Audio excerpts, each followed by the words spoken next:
Elliot Carter thought he had it all: a booming real estate career, a luxurious home, and a marriage that looked perfect from the outside. But beneath the glossy surface, Ariana He's stunning, blue-eyed wife was slipping away. Then a suspicious receipt and hushed phone calls revealed a disturbing truth. She'd been stealing intimate moments with a uniformed stranger. Consumed by betrayal, Elliot unleashed a secret plan to expose her deceit.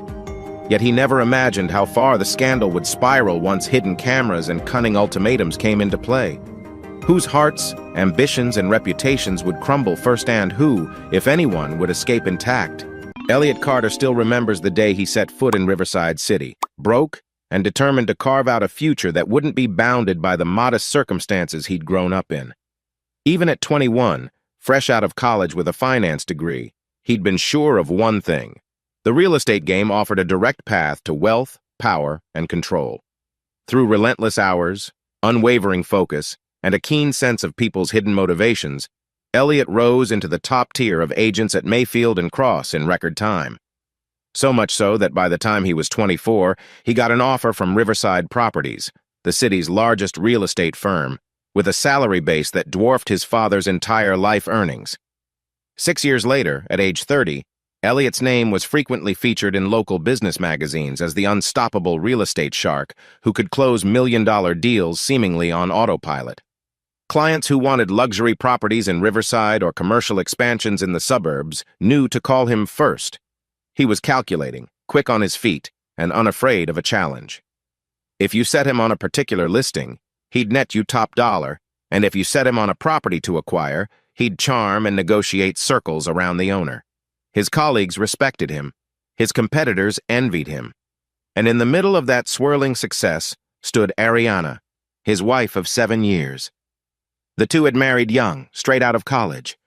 Ariana had been the bright, energetic woman who'd captured his heart in sophomore year, majoring in marketing but never entirely sure what career she wanted to commit to.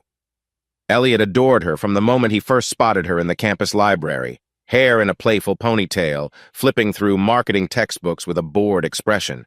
He'd walked up, made some wry remark about how intangible marketing theory was, and she'd burst out laughing a laughter that chased away his usual cold intensity.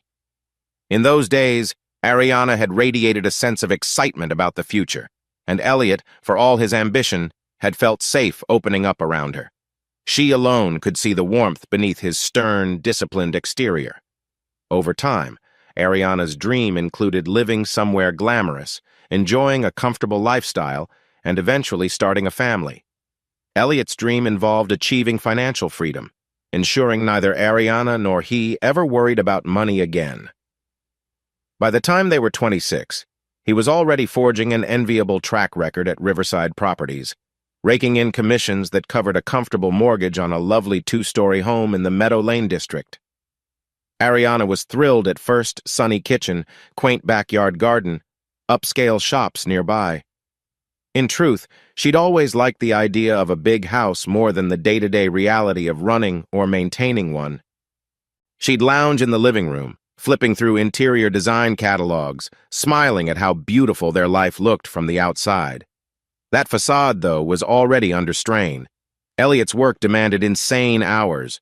Often he'd be out the door by 6 in the morning to prep for a 7 a.m. breakfast meeting with prospective buyers, and he might not step back into the house until well past 9 at night.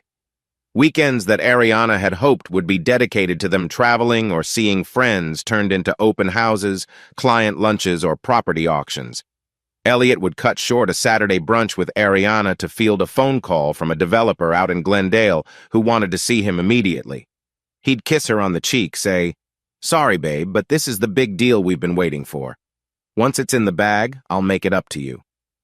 And Ariana, in her early 20s, nodding at his unstoppable confidence, believed him. But as year after year rolled on, the "I'll make it up to you" never seemed to arrive in any real sense. Sure, Elliot would buy her gifts, designer handbags, spa packages, or fancy dinners every so often to show he appreciated her patience. She'd thank him, accept the credit card, indulge in lavish spending occasionally. But all the while, she felt something intangible was missing. She'd grown up in a well-to-do family, Never short on money, and so material gifts didn't fill the lonely evenings or the solitary wake-up times. On Instagram, Ariana had begun to post carefully staged photos of the house, the yard, or her lunches at chic cafes, always including an obligatory mention that her amazing husband was busy making deals. It was half bragging, half protest. Within a few more years, Elliot was recognized citywide as the unstoppable real estate maverick who could talk even the most stubborn homeowner into selling. His name was regularly on the local business highlights. Elliot Carter sells waterfront mansion for record price, or Elliot Carter closes largest commercial lot purchase in Riverside this quarter. With that success came bigger paychecks, nicer suits, brand new cars, and a sense of fulfillment for Elliot's professional side. Ariana had initially reveled in it, but the novelty was wearing off.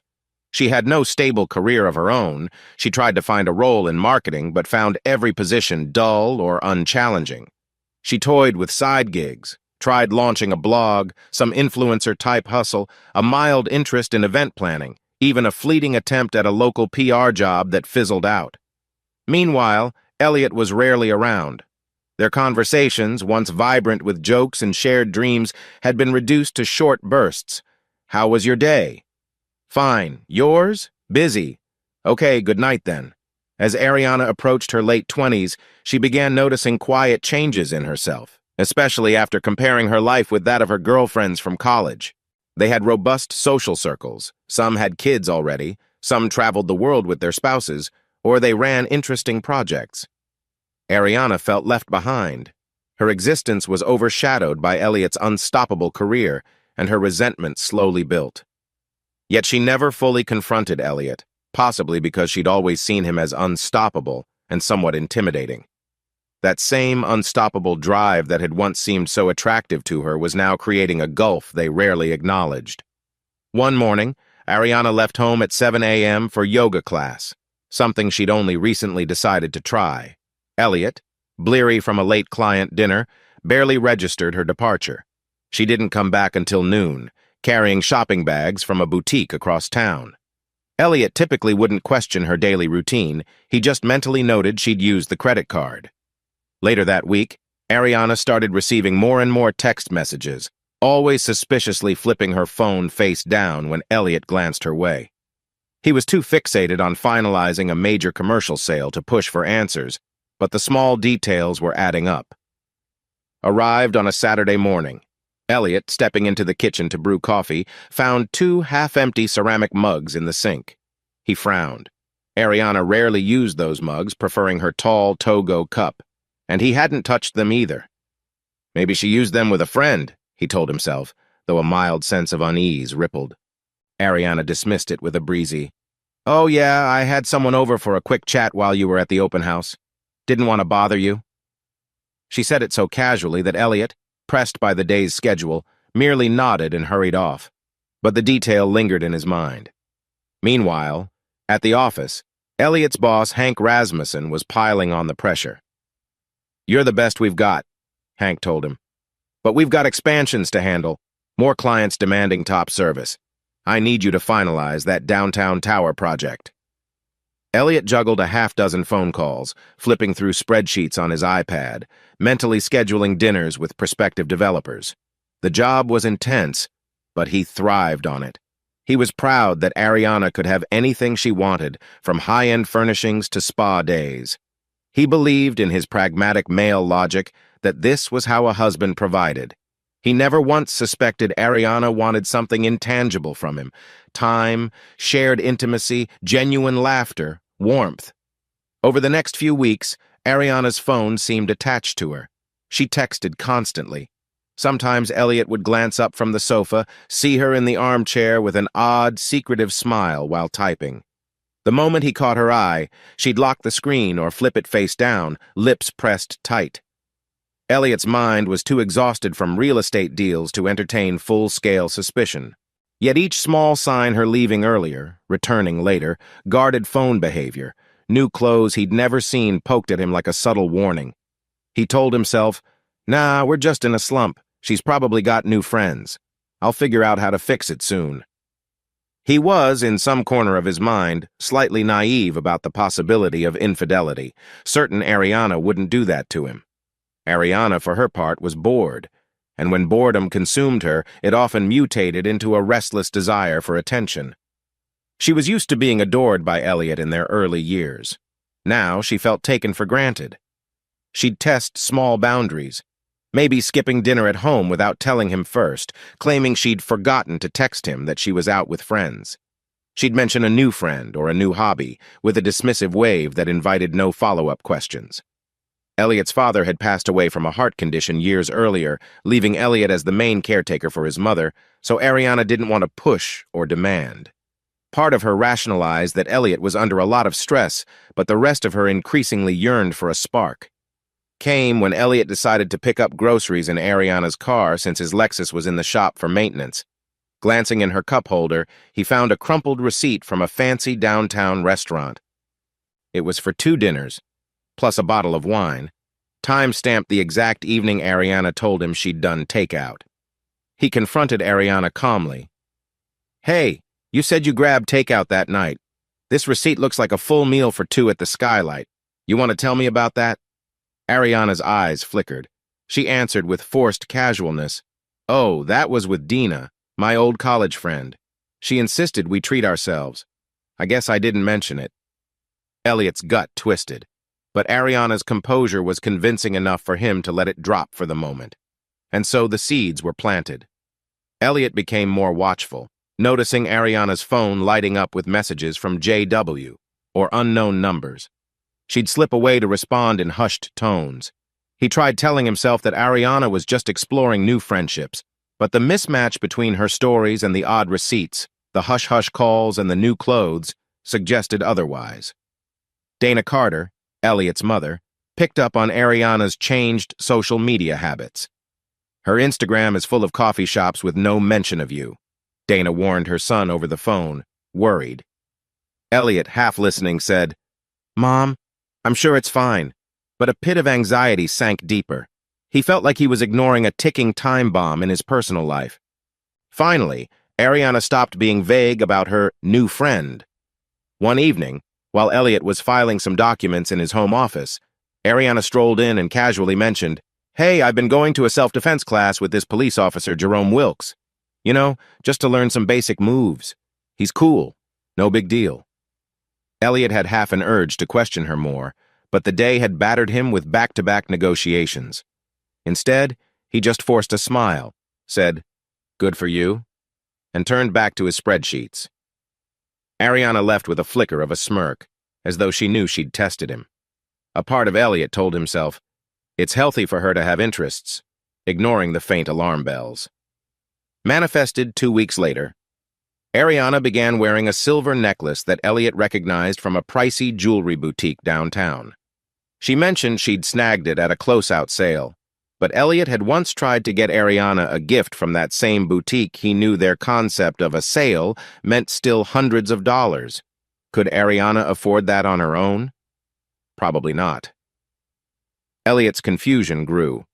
Instead of confronting her, he studied her more carefully. At times, she'd dress up in a stylish outfit late in the afternoon and vanish until late. When pressed, she'd name some friend or another. Elliot felt cornered in swirling suspicion but lacked the mental space to address it head-on. He was entangled in final negotiations for a new commercial tower sale that demanded his every waking hour. During this tense period, a longtime friend from college, Quincy Russell, dropped by Elliot's office. Over lukewarm coffee, Quincy confided that a mutual friend had seen Ariana having a cozy lunch with some uniformed guy. Immediately, Elliot's heart hammered. He forced a casual shrug.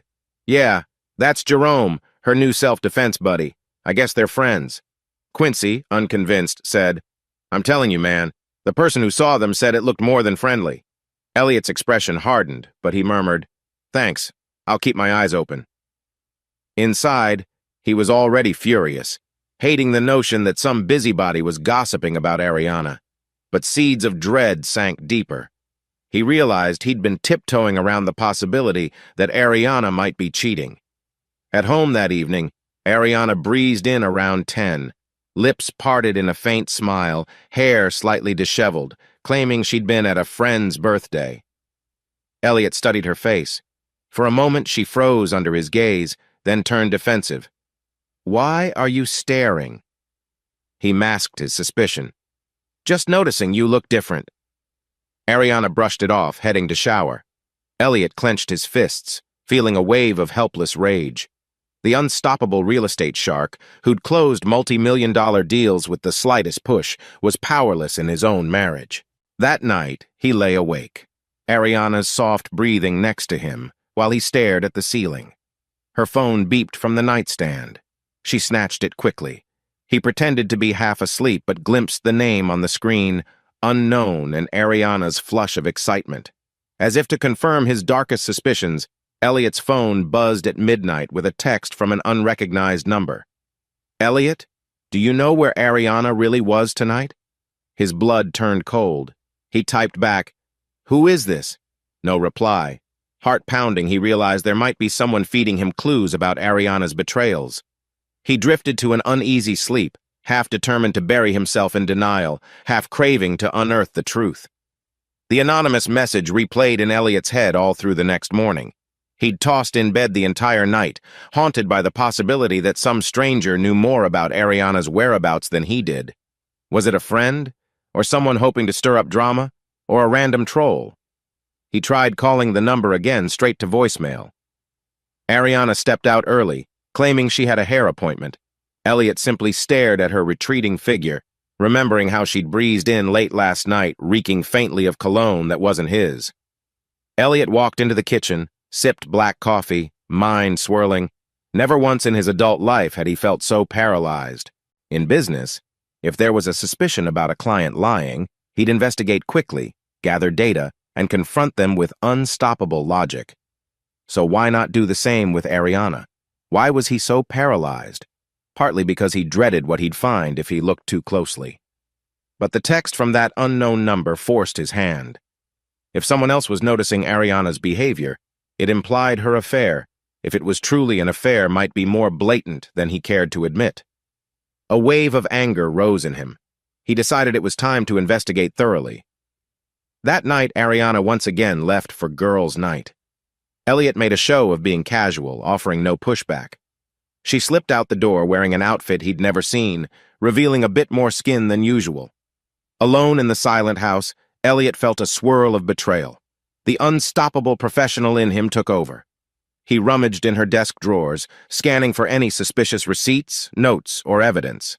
Most of her personal finances came from his credit card, but he saw unusual ATM withdrawals in the bank statements. He recalled she'd said she needed extra petty cash. For what, though?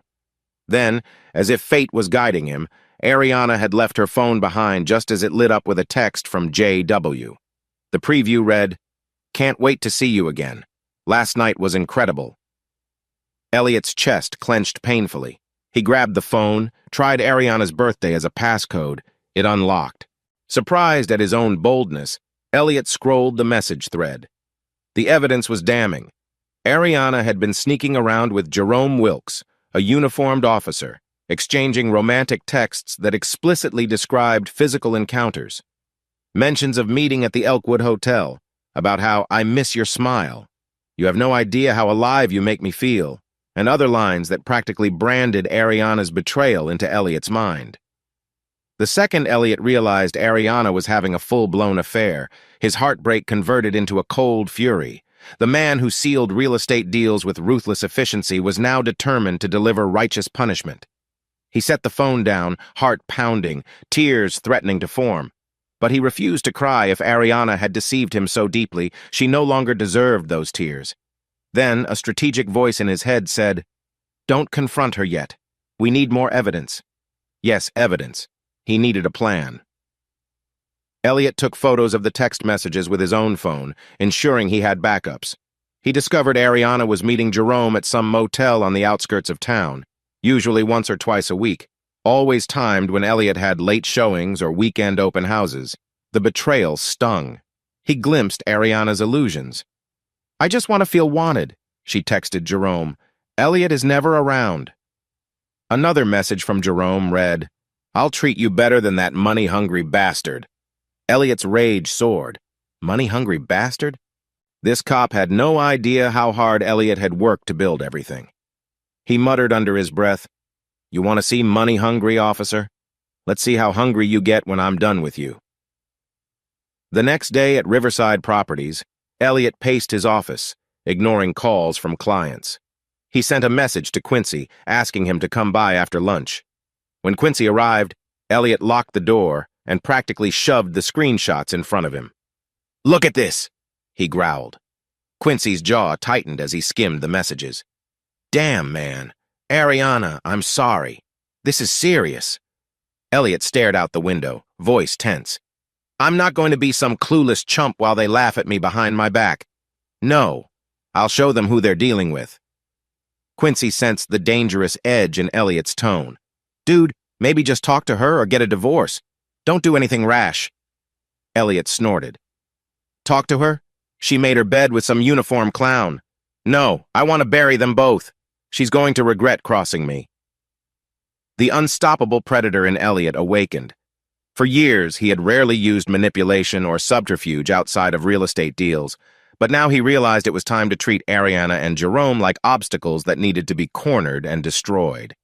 He calmly canceled the rest of his day's appointments, telling Hank it was a personal crisis.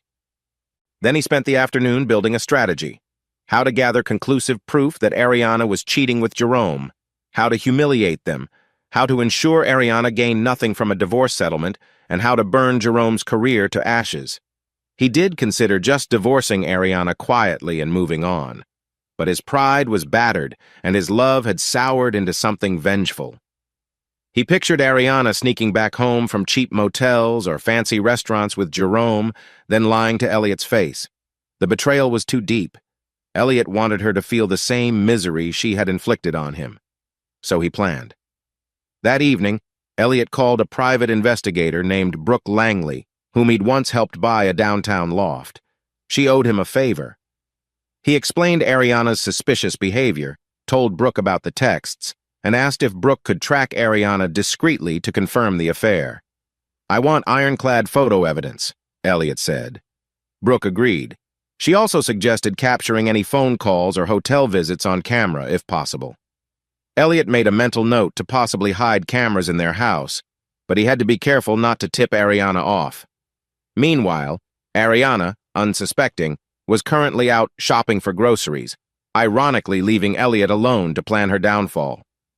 When Ariana returned, arms loaded with store bags, she found Elliot at the kitchen table, calmly scrolling on his laptop. She forced a bright smile. "Made us dinner," she said. He returned a polite nod, lacking his usual warmth. Ariana stiffened a bit, noticing the tension. "You okay?" He responded, "Long day at the office." Ariana shrugged. They ate in near silence, Ariana occasionally glancing at Elliot's stony expression. She had no idea the entire facade of their marriage was about to be shattered. A few days later, Ariana had lunch with Jerome at a quiet bistro near the police station, unaware that Brooke was tailing them from across the street, snapping photos of them laughing intimately. That afternoon, Ariana snuck into Jerome's patrol car for a short drive to a cheap motel. Brooke, trailing them, captured every angle, time-stamping each shot. That evening, Brooke emailed Elliot with a set of incriminating photos. Ariana in Jerome's arms, Ariana's lips on Jerome's. Elliot's heart hammered with a mix of devastation and triumph. He had the proof. No more guesswork. Ariana was definitely cheating. Elliot forced himself not to confront Ariana that night. Instead, he responded to her casual greeting with a subdued tone, feigning ignorance. Meanwhile, his phone buzzed with the hospital's number. His mother, Dana, had just had a stroke. Elliot's world rocked. He realized his personal meltdown was overshadowing the fact that his mother needed him. He raced to the hospital, Ariana trailing behind. In the ward, the doctors said Dana's stroke was mild, but she'd need therapy and close monitoring. Ariana awkwardly hovered, offering Elliot a shaky hug. "I'm sorry." Elliot felt torn. Heartbreak, anger, fear for his mother. He needed to hold it together. Ariana's presence almost mocked him. She was the unfaithful wife offering comfort he could no longer trust. Still, in front of the hospital staff, he played the supportive husband role, not wanting a scene. Dana stabilized over the next couple of days. Elliot spent hours at her bedside, grappling with guilt. He was so fixated on Ariana's betrayal that he'd neglected the warning signs in his mother's health. Ariana tried to assist, but Elliot's cold hostility pushed her away. He told her, "You do what you want. I've got Mom to worry about." Ariana, stung, retreated. She occasionally brought Dana flowers or stayed for short visits, but Elliot refused to let Ariana get too close. He'd snap, "Don't pretend you care." Ariana's eyes would water, but she'd nod. She recognized Elliot's fury, but had no idea he possessed conclusive evidence or a plan to retaliate. During this tension, Elliot scheduled a romantic getaway under the guise of an anniversary trip to Lake Willow, a scenic cabin he'd once sold to a retiring couple. Ariana was puzzled, but she guessed Elliot might be trying to reconnect after the hospital scare. Meanwhile, Elliot quietly extended an invitation to Jerome from a fake email, claiming there was a lucrative land investment near Lake Willow that needed a police perspective for some legal reason. He instructed Jerome to come around the same date. The trap was set. One evening, Ariana hesitantly told Elliot, "I can postpone if you want to stay close to your mom." Elliot forced a tight smile. "Mom insists I keep living my life. Don't worry, we'll come back quickly if anything changes." Ariana bought it. She sent Jerome a quick text. "Trip is on. I'll see you near Lake Willow if we can arrange time." Jerome responded with excitement, evidently blind to the possibility that Elliot was masterminding the entire setup. Quincy, the only friend who somewhat guessed Elliot's plan, called him out. "Are you sure you want to lure them both to the same place? This could escalate out of control, man." Elliot's tone was chilling. "I want them to show me exactly who they are. I'll handle the rest." Quincy tried warning him that with Ariana's mother-in-law in the hospital, the timing was grim. Elliot retorted, "My mother deserves better than a son who's being cuckolded in ignorance. I'll fix this. Then I'll be at Mom's side." Even Quincy could see the unstoppable logic swirling in Elliot's eyes, an unholy mix of heartbreak and real estate cunning. "All right," Quincy muttered, "but please be careful." Ariana and Elliot packed for the Lake Willow cabin. Ariana tried to lighten the mood. "Maybe this trip will help us reconnect." Elliot offered a faint shrug. "That's the plan." She didn't see the cameras he slipped into the trunk or the hidden phone clone he carried. She just felt a sense of relief that maybe they'd fix their problems. She texted Jerome quietly. "We'll be at the cabin Friday night. I'll get a headache or something Saturday afternoon to slip out. Please be discreet." Jerome texted back a winking emoji. Ariana's heart raced with excitement and guilt. She rationalized that she had no choice but to keep living these double lives because Elliot was never truly present. They set off before dawn. Elliot behind the wheel, Ariana gazing out the window, phone in hand, occasionally texting. Elliot's jaw remained clenched, eyes on the road, quietly bracing for the confrontation that would soon detonate. The sense of impending disaster hung thick in the SUV's silence. Ariana imagined a romantic weekend that might let her slip away with Jerome. Elliot imagined forcing them to show their infidelity, capturing it on camera, then crushing them with the final blow. The stage was set for the dreaded unveiling. A salty breeze blew across Lake Willow's still waters, ruffling the towering pines that circled the modest cabin. Elliot drove with both hands on the wheel, jaw set, mind sketched with a single focus, exposing Ariana and Jerome. Next to him, Ariana wore a pair of oversized sunglasses and fiddled with her phone. In the back seat, an overnight bag held Elliot's secret recording gadget's mini cameras, a hidden digital audio recorder, plus the black folder that contained printouts of Ariana's text messages. He'd studied each line so many times he could almost recite them. Rage, heartbreak, and a savage thirst to humiliate them twisted in his gut. The final hour of the drive, Ariana tried a couple of times to make small talk.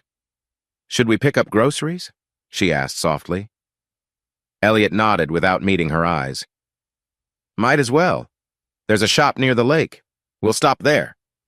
She offered a forced smile, maybe hoping to break the ice. "I'm glad you picked this place.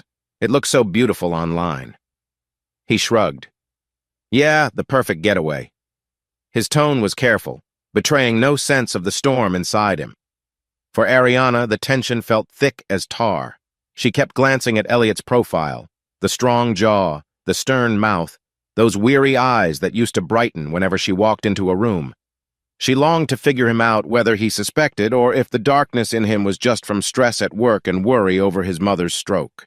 She told herself everything would be fine if she could slip away for an hour or two with Jerome. Just a small moment to reassure their affection. Then, maybe she'd come back to Elliot and salvage the rest of the weekend. The guilt that churned inside her was overshadowed by a craving for excitement, for attention she felt Elliot no longer provided. Eventually, they pulled off the main road and turned onto a winding gravel driveway partially hidden by tall spruces. The cabin emerged from behind a thicket, a rustic wooden structure perched at the water's edge, bright sunlight dancing over its front porch. Ariana peered through the windshield, letting out a small gasp. The cabin had a picturesque look, with large windows that opened onto the lake. Beside the gravel lot sat a wooden dock bobbing in the gentle current. This is lovely," Ariana murmured, removing her sunglasses. Elliot killed the engine. "Yeah, let's get inside." They carried luggage up onto the porch, Ariana remarking how the place smelled of cedar and fresh pine. Inside, the main living room was airy but cozy, with a wide stone fireplace, a sagging but comfortable-looking couch, and old fishing memorabilia pinned along the walls.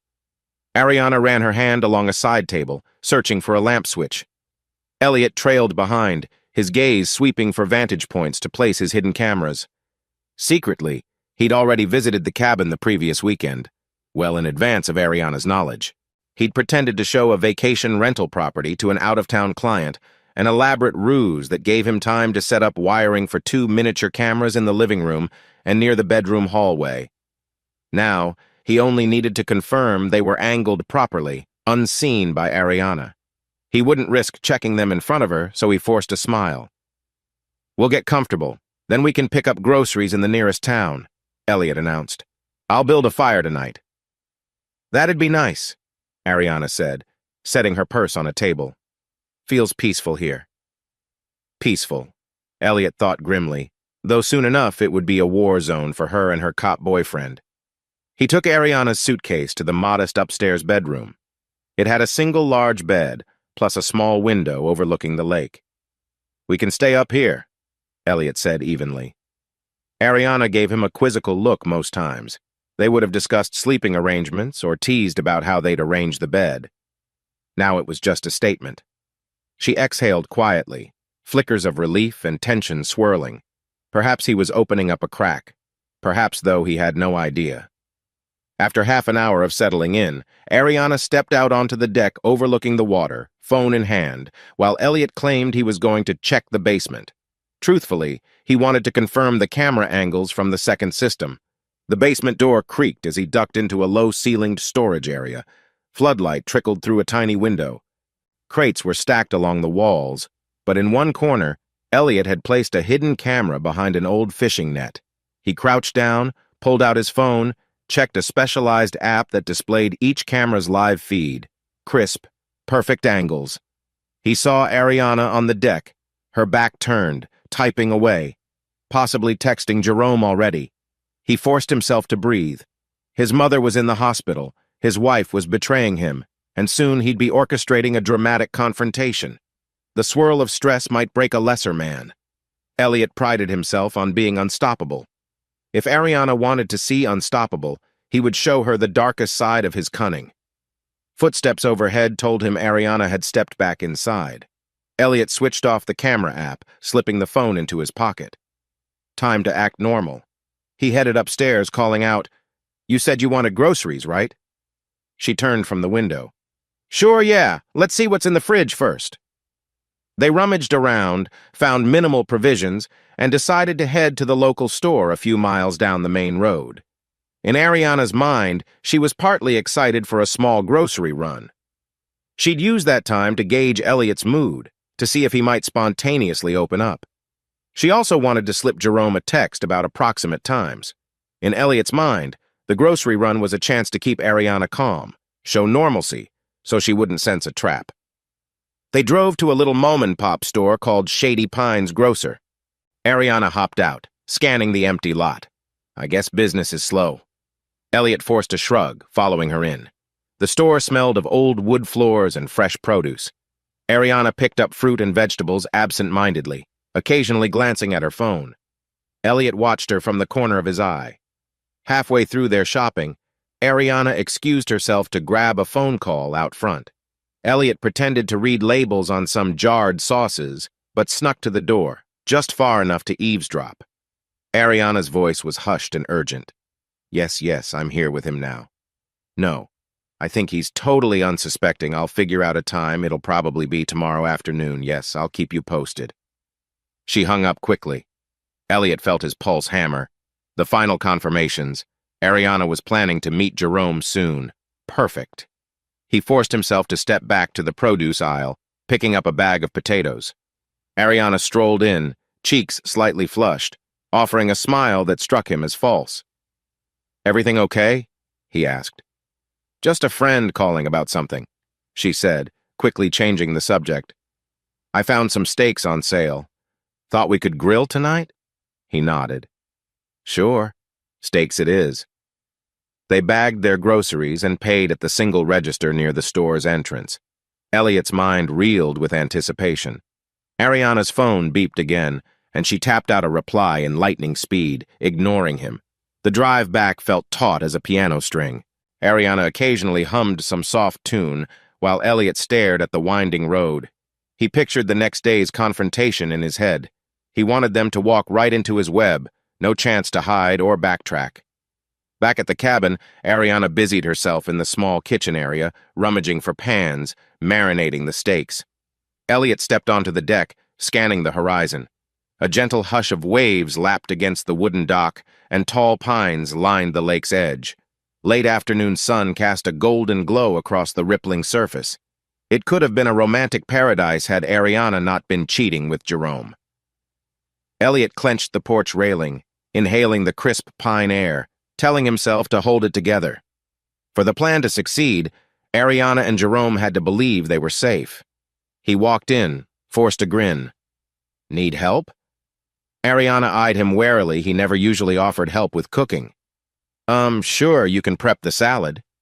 They worked side by side in silence. Ariana occasionally glanced his way, hoping for small talk or a crack in his shell. Elliot, in turn, was too busy thinking about how tomorrow might unfold. After they'd finished in the kitchen, they sat down for an early dinner at a small wooden table near the fireplace. Ariana uncorked a bottle of cheap red wine, poured them each a glass, and lifted hers. "To us," she said awkwardly. Elliot nodded, taking a sip without meeting her gaze. Her marinade was decent, the steak tender.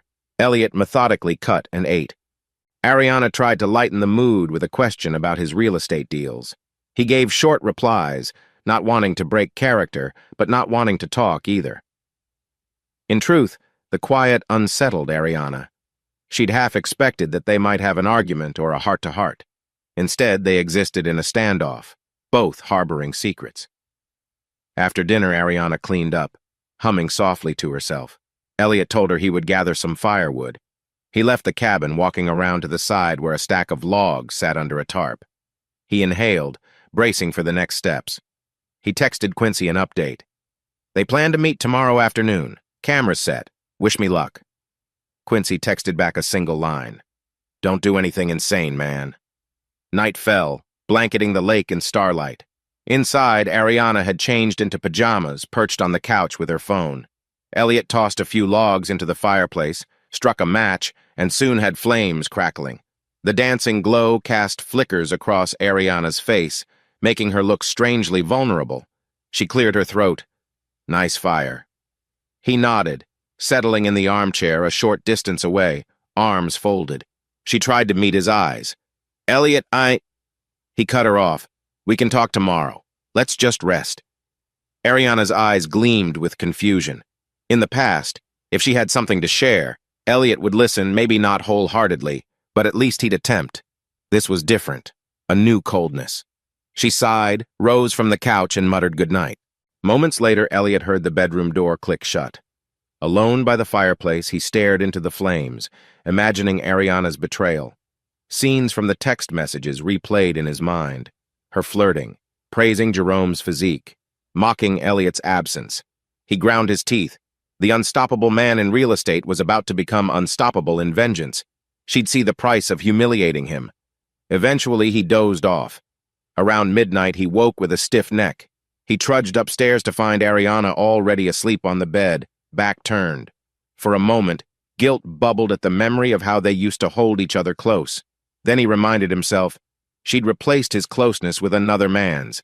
That sting rekindled his anger. He grabbed a spare blanket and pillow, returning to the living room couch to sleep. Come morning, Ariana found Elliot in the kitchen, sipping coffee, phone in hand. She put on a show of cheerfulness. Morning? Sleep okay out here? He shrugged. I dozed off by the fire. It's fine. She noticed he was still wearing his shirt from last night, hair ruffled. In another era, she might have teased him about bedhead or hopped onto his lap. Now, there was an invisible wall. They had a quick breakfast. Ariana, mind racing, tried to plot how to break away for Jerome. She typed him a text in the bathroom, letting him know Elliot was distracted with some phone calls. They planned to meet that afternoon while Elliot was presumably out on a nature hike or a supply run. Ariana took extra effort brushing her hair, putting on subtle makeup. She told herself it was just in case Elliot noticed. In reality, she wanted Jerome to see her looking good. Elliot pretended to engage in phone calls, stepping outside as though discussing a property matter with a client. In truth, he checked the camera feeds from his app, confirming everything was set. Ariana's movements around the cabin were captured. She'd rumbled through her suitcase, changed into a casual but flattering outfit, texted with a hush-hush air. Perfect. Ariana breezed into the living room where Elliot pretended to be off the phone. So, she said, twisting a strand of hair, are we doing something today? Kayaking, maybe? Or a walk around the lake? Elliot offered a tight smile. Actually, I might drive to that bigger town about 20 miles away. There's a hardware store I need. Some, supplies for the cabin. Ariana's eyes lit with opportunism. Oh, you want me to come along? She asked, trying not to appear too eager. He shook his head. Nah, it's just a quick run. You can chill here. Enjoy the lake. Perfect, Ariana thought. Jerome was scheduled to arrive around 2 p.m. Elliot leaving for a hardware store was precisely the window she needed. She reined in her excitement, replying with a casual, all right, I'll just read and maybe do a little yoga. Elliot gestured at the living room. There's a nice wide space if you want to do yoga indoors. Ariana nodded, thanking him for the suggestion. He pictured the camera capturing her every move. Let her think she was being clever. In a few hours, she'd be caught red-handed with her cop lover. Around noon, Elliot grabbed his keys. Ariana was in the kitchen, nibbling on a piece of fruit. He announced in a neutral tone, I'll probably be gone a couple hours. If you need me, call. She forced a sunny wave. Great. See you soon. Then he climbed into the SUV and started down the gravel driveway. Instead of continuing to the main road, though, he parked behind a cluster of trees a few hundred yards away, well out of Ariana's line of sight. Heart pounding, Elliot opened the camera app on his phone and waited. Nearly 45 minutes later, a beat-up sedan rolled down the drive. Elliot recognized Jerome from the pictures. The uniform was absent. Instead, the man wore jeans, a snug t-shirt that showed off his muscular frame. Ariana must have told him Elliot was out. The sedan halted in front of the cabin. Elliot watched intently on the live feed from his phone. Ariana peeking through the living room window, rushing to open the door for Jerome. He entered with a grin. Ariana looped her arms around his neck, greeting him with a kiss. Elliot clenched his jaw so tight it ached, but a grim satisfaction also boiled within him. The evidence was playing out exactly as planned. On the camera feed, Ariana led Jerome to the living room couch. They exchanged low, intimate words. Elliot flicked between camera angles. He caught Ariana leaning in, whispering something about, "Finally, we have time." Jerome responded, "I missed you." Elliot's hands shook around the phone. This was the ultimate betrayal, happening in what Ariana believed was a romantic getaway with her husband. He watched them settle in a partial embrace on the couch. Ariana was telling Jerome about Elliot's work errands, and Jerome cracked a smug joke about real estate guys being too busy to keep an eye on things. Ariana giggled, tucking her legs under herself to snuggle closer. Elliot felt a savage thrill, furious and electrified. Let them get comfortable. Let them incriminate themselves thoroughly. After about 10 minutes of them canoodling, Elliot felt it was time to strike. He started the SUV engine. The camera feed stayed open. Ariana and Jerome rose from the couch, exchanging heavier kisses. Ariana whispered something about the bedroom upstairs. Jerome smirked. Elliot seethed. They were about to escalate. Perfect. He turned onto the driveway, accelerating quickly. Came as Ariana and Jerome began climbing the stairs to the master bedroom. Elliot watched them vanish from the living room camera feed, but on his phone, he switched to the hidden corridor camera capturing the upstairs landing. Indeed, the two of them emerged at the top of the staircase, Ariana leading Jerome by the hand. Elliot's stomach roiled with both heartbreak and savage impetus. Enough was enough. Time to confront them. He sped up the gravel drive, parked aggressively near the porch, and leaped out. Adrenaline roared in his ears. He could do this calmly or with an explosion. He chose both. No more delays. Ariana would see exactly what unstoppable looked like. He yanked open the front door so violently it banged against the interior wall, making a thunderous crack. Inside the house, Ariana and Jerome lurched in shock. Elliot's camera feed on his phone stuttered momentarily as the two lovers turned toward the staircase railing, confusion twisting their features. Elliot's voice boomed through the cabin, every syllable clipped by cold fury. Ariana! Jerome! Get down here now! The echo reverberated off the wooden beams. He marched into the living room, fists clenched, eyes blazing with the unstoppable force that had once secured him million-dollar property deals. Only now it aimed to devastate them both. On the upstairs landing, Ariana froze, her cheeks flaming red, hair disheveled. She'd been seconds away from leading Jerome into the bedroom. Jerome, in a tight black t-shirt, stood behind her, gaze darting, assessing the threat. Elliot's sudden presence and savage tone ignited chaos. Elliot, Ariana began, her voice trembling. Shut it, he snapped. You think I'm blind? You think I don't know who you're letting into this cabin behind my back? Jerome stepped forward, placing a protective hand on Ariana's shoulder. Look, man, you can't just... I can do whatever the hell I want, Elliot spat. This is my cabin. He pointed at Jerome, eyes narrowing. You're trespassing. You want me to call your precinct and let them know you're creeping around with a married woman?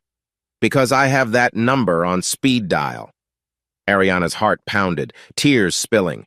She tried to find words, stumbling. Elliot, it's not what I please. Let me explain. Elliot yanked out his phone, tapping a few icons before turning the screen so they could see a crystal-clear still image of them kissing on the upstairs landing fresh from his hidden camera feed. Ariana's mouth fell open in shock. Jerome's expression hardened. You want to talk about explaining? Elliot snarled. Explain this. You two have been lying to me for months, meeting in motels, sneaking around while I bust my ass to pay for your life. Jerome tensed as if to approach the stairs, but Ariana clutched his arm, whispering, Don't. Elliot marched forward, rage fueling each step, until he stood at the foot of the staircase. He pointed a finger at Ariana, voice quivering with betrayal. You thought I was clueless? You thought I was so busy with real estate deals that I wouldn't notice you sneaking around. Her tears spilled. I never meant to. It just happened. I was lonely. You were never... Stop, Elliot commanded, the single syllable carrying brutal authority. Ariana's lips quivered, eyes wide in terror. Jerome tried to appear steady, though his eyes flicked from Ariana to Elliot. Look, Carter, we can handle this calmly. Let Ariana come with me. We'll get out of your hair and... Elliot barked a cold laugh. Oh, that's rich. You think you can just waltz away with my wife after screwing behind my back? You think that's how it works? He brandished the phone again, flipping through multiple photos of them in the cabin, in the motel parking lot, intimately engaged. Ariana gasped. She recognized some shots from nights she'd believed they were discreet. What is all this? Elliot's eyes narrowed like a lion cornering prey. Evidence. You see, my dear wife, I don't do anything half-assed. Real estate taught me that if you suspect wrongdoing, gather the data first. And oh, did I gather it? He brandished a folder from his jacket. Texts, pictures, timelines, enough to ruin Officer Jerome's career. Jerome's jaw set. You have no right. Elliot cut him off, voice lethal. No right? On the contrary, I have every right. My house, my property, my marriage. You want to see me share these pictures with your boss, your chief, or maybe the local news? Because I guarantee they'll devour a story of an adulterous cop. Ariana, trembling, took a tentative step down the stairs. Elliot, please. We can talk about this. Don't do anything drastic. He glared up at her, chest heaving with rage. You want to talk now? After you lied to me day after day, humiliating me behind my back? How dare you? The tension soared, crackling in the air. Ariana's tears magnified as she realized the depth of Elliot's plan, the recordings, the evidence, the unstoppable thoroughness. Jerome exhaled sharply, face pale. Look, Carter, he said in a low tone, I get you're pissed, but let Ariana come with me. We'll leave you alone. No drama. Elliot's lips curled into a mocking smirk. I'm sorry, is that an attempt at negotiation? Let me clarify something. I decide how this drama unfolds. Not you. He turned his gaze on Ariana. And you, Ariana, you're not leaving with him. Not until we settle a few matters. She shook her head helplessly, voice choked. Elliot, I'm so sorry. I was lonely. You're never around. I felt invisible, he practically snarled. So invisible you decided to let this uniformed clown bed you in our home? My mother is in the hospital and you're hooking up? Save your tears. I'm done being the naive husband. Elliot reached into his folder, pulled out a stack of papers. Recognize this? He asked Ariana, waving it. It's a separation agreement I drafted weeks ago. It ensures you walk away with almost nothing. Ariana's face drained of color. She recalled signing some financial documents under Elliot's pressure, but she hadn't realized the scope. What do you mean by nothing? She stammered. Elliot's voice was ice. I'm ensuring you don't get a dime from me when I file for divorce. No house, no alimony, no lavish lifestyle. Jerome here can foot your bills if he still wants you. Jerome bristled.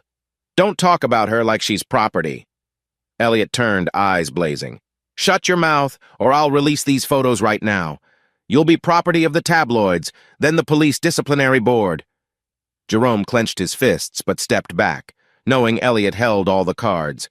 Ariana sank onto a lower step, tears coursing down her cheeks. This isn't what I wanted. I never wanted to hurt you like this. He stared at her, lips pressed, something like heartbreak flickering behind the fury. Don't feed me your regrets. It's too late. Elliot inhaled, forcibly containing his trembling anger, shifting into the cunning negotiator. Here's what's going to happen, he said firmly.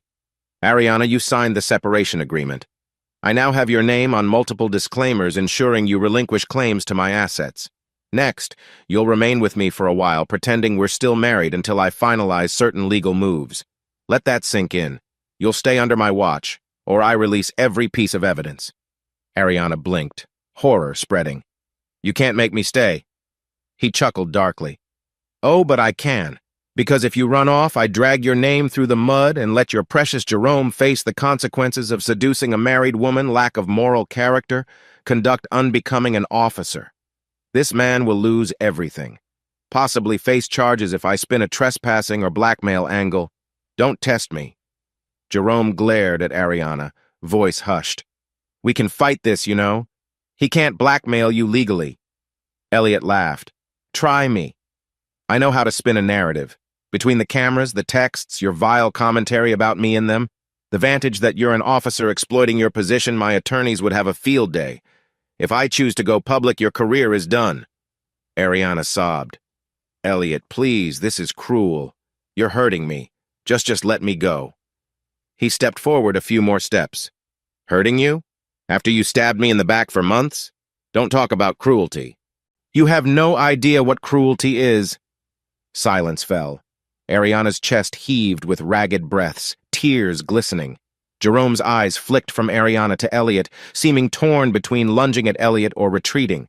Finally, Ariana spoke, voice trembling. If I do what you say, you'll keep the affair private? Elliot nodded once. I'll handle it quietly, but you must comply with my instructions. The instant you disobey, I leak everything. Understood? She wiped her eyes, voice faint. Yes, understood. Jerome scoffed, leaning on the banister. You're insane, Carter. She's a grown woman, not your puppet. You can't keep her hostage. Elliot's grin was predatory. Hostage? No, no. She's free to go. The blackmail is simply a natural consequence of her betrayal, you see. She leaves. The evidence goes public. He locked eyes with Ariana. You want to destroy him? Then run. Otherwise, you stay. Ariana gazed at Jerome in desperation, clearly conflicted. The policeman stared back, frustration etched in his features. Ari, come with me, he insisted quietly. We can figure this out. She shook her head, tears streaming. He'll ruin you. I can't do that to you. I'm sorry. Elliot lowered the phone, stowing it in his pocket. Now that we've clarified, get out, Officer Wilkes. You're trespassing on private property. Jerome glared. You can't seriously expect me to just walk away. A flash of something dangerous crossed Elliot's face. He stepped aside, pointing to the door. Out. Unless you want me to call your precinct, or better yet, retrieve the loaded .45 I keep in my trunk. Then we can see how official you are. Jerome's nostrils flared. Ariana let out a shaky sob. The officer muttered a curse under his breath, turning to Ariana. This is madness. You don't have to do this. She just looked down, guilt-ridden, unable to meet his eyes. He realized there was no immediate solution. Elliot had outmaneuvered them. He descended the last few steps, glaring at Elliot as they passed each other in the living room. The tension was thick enough to slice. Ariana remained on the staircase, tears dripping onto her knees. Elliot stood rigidly, arms folded, watching Jerome move to the door.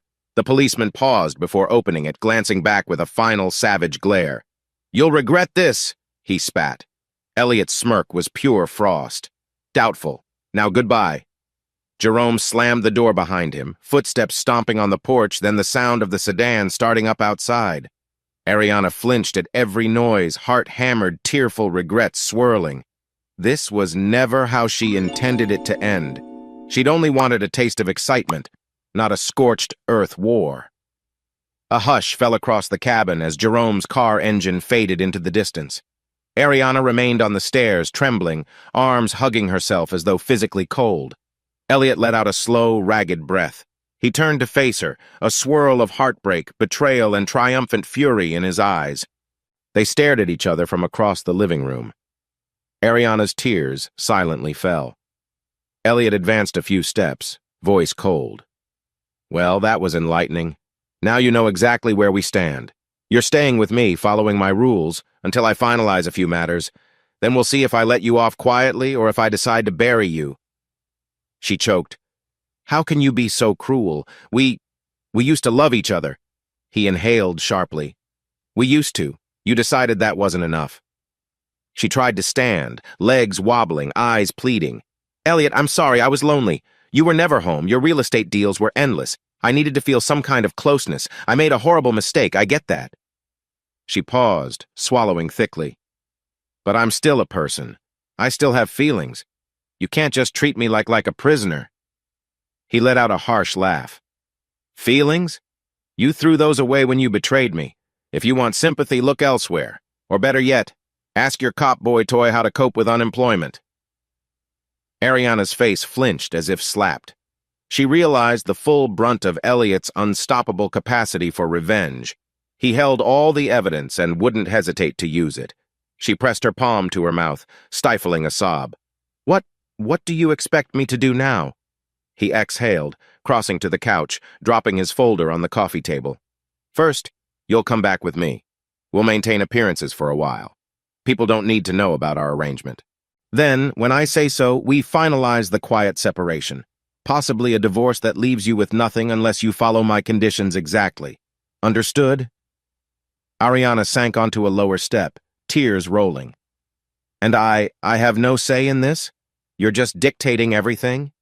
He arched a brow. You had your chance to speak up, Ariana, but instead you slept with another man. Now you pay the consequences. She shivered, hugging herself. You've changed, Elliot. You're not the man I remember. His lip curled. No, you changed me.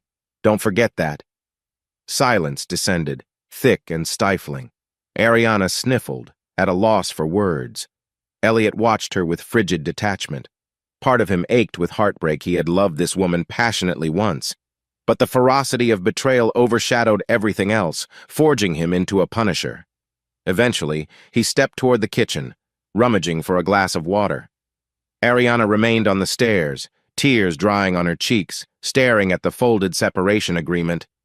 She realized any illusions of quickly leaving with Jerome were shattered. She'd stepped into Elliot's domain, and he refused to release her. At length, Elliot returned, handing Ariana a glass. She stared at him in confusion. "What's this?" He shrugged. "You look like you might faint. Drink it." She accepted the water, sipped, watery eyes meeting his. "I never wanted this to happen," she whispered. "I was just so lonely." He glared. "Spare me. If you had come to me and said you were lonely, I might have tried to fix it. Instead, you snuck around with a two-bit policeman. Don't expect pity." Elliot nodded once toward the bedroom hallway. "Go pack your things. We're leaving the cabin tonight. I'll drive back. This place is ruined anyway. I'll handle the keys. You just do as I say." Ariana rose shakily, shoulders slumped, tears renewed. She began ascending the stairs. Before she vanished, she paused to look at Elliot one last time, heartbreak shining in her eyes. I'm so sorry," she repeated. He stared without softness. "Not sorry enough." She vanished into the bedroom. Elliot sank onto the couch, burying his face in his hands. The unstoppable man had triumphed in humiliating them, cornering Ariana. But inside he felt no victory. The woman he'd built a life with had shattered his trust. His mother lay in a hospital bed. His revenge burned hot, but behind it, a raw emptiness yawned. He exhaled a tremulous breath, telling himself he had no choice but to see this through. Ariana's tears didn't change the fact that she'd made him a fool. He pictured the times she must have whispered sweet nothings to Jerome while ignoring Elliot's calls. The image fanned his anger anew. No turning back. Elliot Carter gripped the steering wheel tighter than he should as he navigated the winding road away from Lake Willow. Evening shadows stretched across the asphalt, and his headlights cut through the half-light with an unsteady glow. Beside him, Ariana sat rigid in the passenger seat, face blotched from crying. In the back of the SUV rested their half-packed suitcases, the illusions of a romantic weekend thoroughly shattered. Barely an hour earlier, Elliot had forced Jerome, the cop Ariana had been secretly meeting, out of the cabin at near gunpoint. Though no firearms were drawn, the threat had been real enough, echoing in the tension that now weighed the air like a lead blanket. The hush inside the car was so heavy, it felt as though any word might detonate it. Ariana clasped her hands in her lap, eyes fixed on the side mirror, probably half hoping to see Jerome follow them, yet also dreading what would happen if he did. Elliot's gaze was laser-focused on the road, his thoughts swirling in a toxic mix of heartbreak, anger, and a savage satisfaction that he had gained the upper hand. 15 minutes crawled by before Ariana broke the silence. "Elliot," she said softly, voice still trembling, "where are we going?" He kept his eyes forward. "Back to Riverside," he said. "I've already wasted enough time here, and I need to check on my mother at the hospital." At the mention of Dana, Ariana bit her lip. She had always been fond of Elliot's mother, but lately, guilt loomed whenever she thought of Dana's failing health. Elliot would have been more present for Dana if he hadn't been so consumed with Ariana's betrayal. Ariana felt a pang of remorse twist in her belly. "I could come with you to see her," she ventured timidly. "I want to—" he cut in, voice edged with steel. "I don't think so. After everything you pulled, you lost the right to cozy up to my family. You made your bed with that cop. Now you'll face the consequences." Ariana flinched. She'd grown used to his cold remarks over the last few days, yet each one still stung like a fresh slap. She turned her gaze back out the window, watching the forests pass by. Silence reclaimed the SUV, thick and nearly suffocating. Back in the city, the drive took over 2 hours. By the time they pulled into their suburban neighborhood, night had fully settled. The neat lawns and pale streetlights of Meadow Lane felt surreal after the chaotic confrontation at the cabin. The entire trip had spanned less than 2 days, but to Ariana, it felt like a lifetime. She was no longer just bored or restless, she was trapped. Elliot parked the SUV in the driveway, turned off the ignition, and let out a long breath. He lingered a moment, as if mentally preparing for some ordeal. Ariana felt the tension in his posture. Finally, he mumbled, "Get your things," then opened his door and stepped out. Ariana obeyed, quietly hauling her bag from the back seat. The night air was cold, and she shivered as she followed Elliot up to the front door. The house seemed so much bigger, emptier, and more forbidding than it had before. Inside, they flicked on the lights. Dust motes danced in the glow, or maybe Ariana's eyes just played tricks on her. She realized Elliot had barely been home the last few days, rushing to the hospital or burying himself in real estate deals. If circumstances were normal, Ariana would set her bag down, maybe greet him with a warm kiss, ask about dinner plans. But now? She hovered in the foyer, uncertain. He locked the door, turned, and fixed his gaze on her. For a moment, neither moved. Ariana noticed subtle lines of exhaustion around his eyes. She recognized that relentless ferocity, the unstoppable edge that had made him so successful in real estate. Now directed at her, it felt terrifying. "I have to go see Dana tomorrow," Elliot stated. "First thing in the morning." Ariana swallowed, nodding. "I'd like to come." "No," he barked, making her flinch. Then he caught himself, exhaled. "You're staying here. Don't test me, Ariana." She pressed her lips together.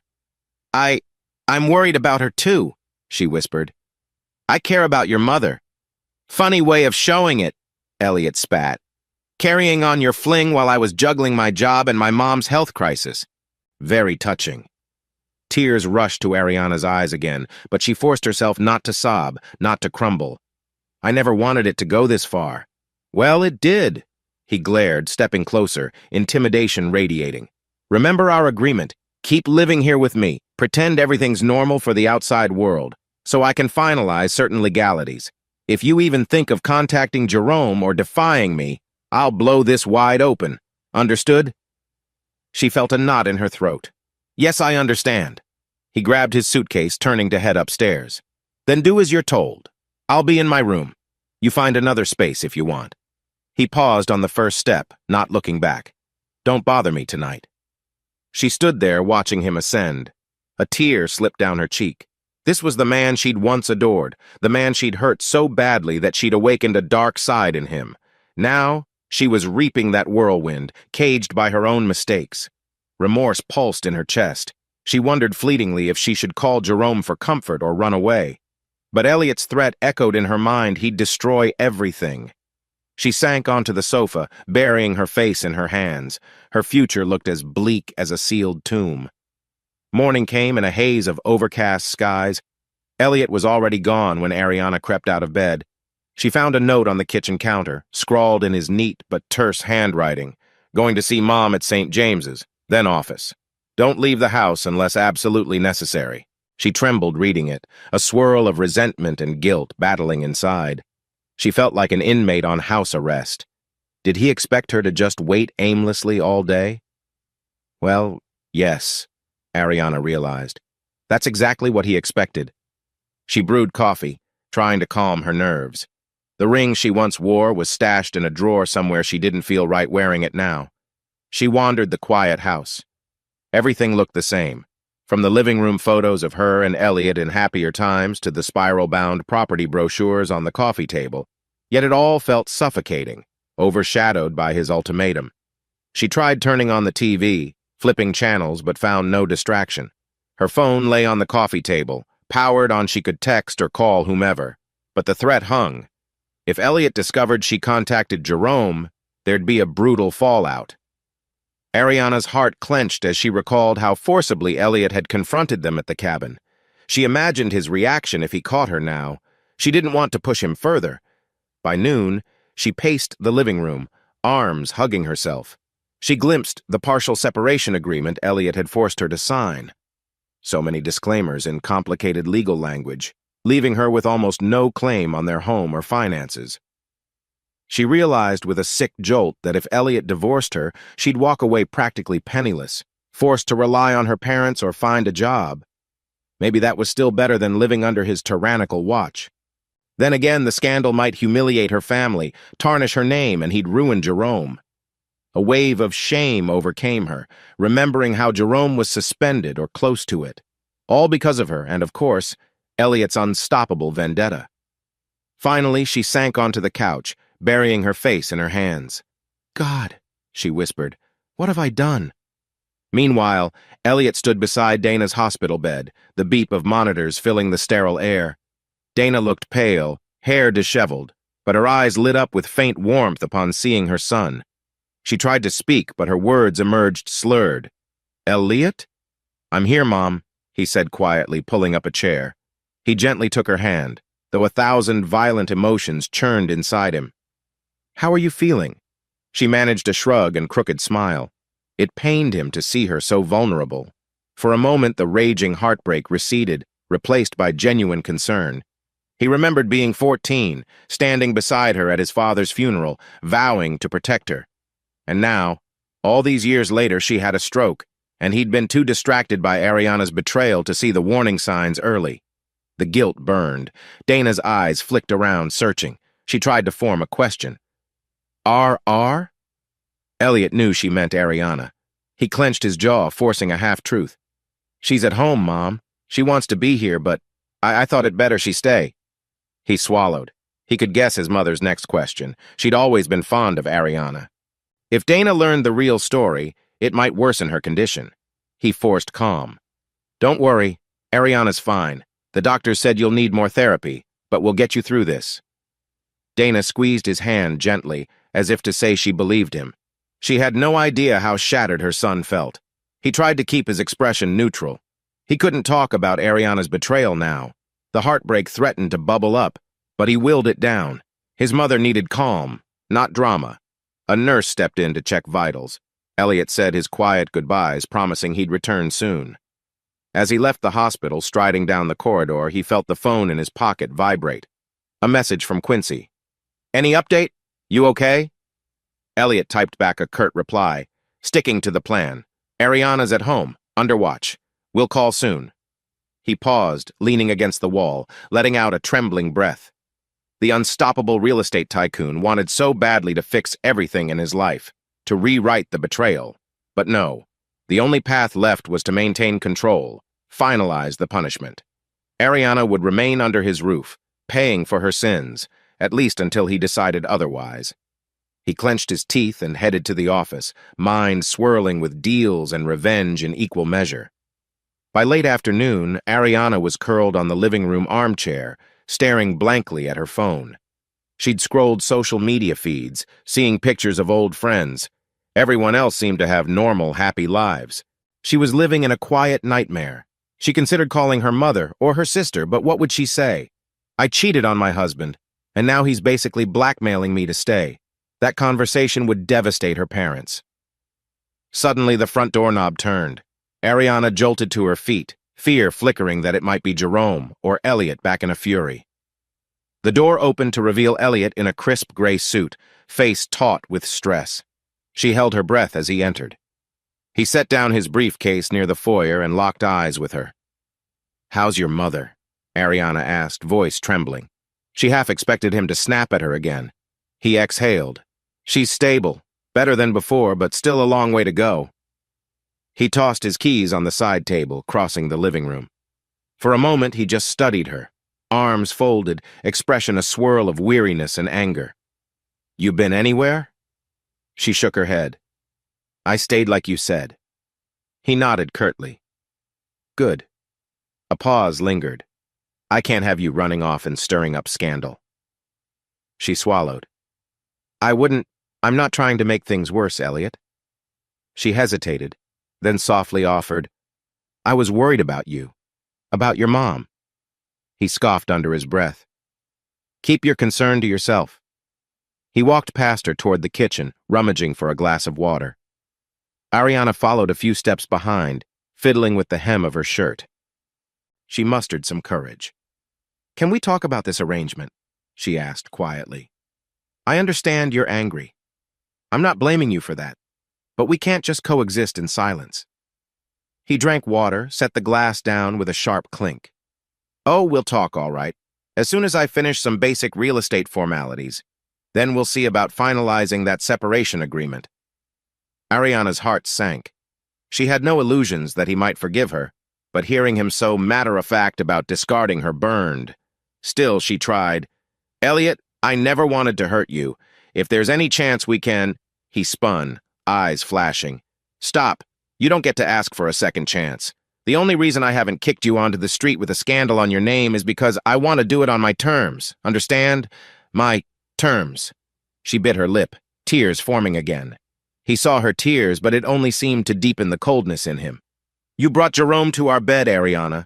You spat on everything we built. Don't dare ask me for sympathy." Those words felt like daggers. Ariana wavered, tears threatening to spill. She recalled vividly the time she'd told Jerome how unloved she felt, how Elliot was never around. She realized that didn't justify anything. "I am sorry," she said lamely again. She was repeating the apology like a broken record. She genuinely meant it, but he was long past hearing it. He nodded stiffly. "Good. Now I have work to do. Do me a favor, keep out of my way. If I see any suspicious calls on your phone, or if you decide to run to your family or to Jerome, I'll bury you. Clear?" She closed her eyes, silent tears slipping down her cheeks, then gave the faintest nod. "Clear." He brushed past her, heading to his home office. The door shut behind him with a firm click. Ariana stood there, shoulders slumped, feeling the house might as well be a prison. The unstoppable resolve she once admired in Elliot had mutated into a methodical torment. She realized this standoff might continue for weeks, even months, until he was satisfied or until something broke. The question was, which part of her soul would remain if she made it through? Days blurred into a static routine. Elliot rose early, either visiting the hospital or heading straight to Riverside Properties. Ariana woke to an empty house, meandered around trying to busy herself with mindless chores, her phone mostly idle except for checking up on world news or random videos.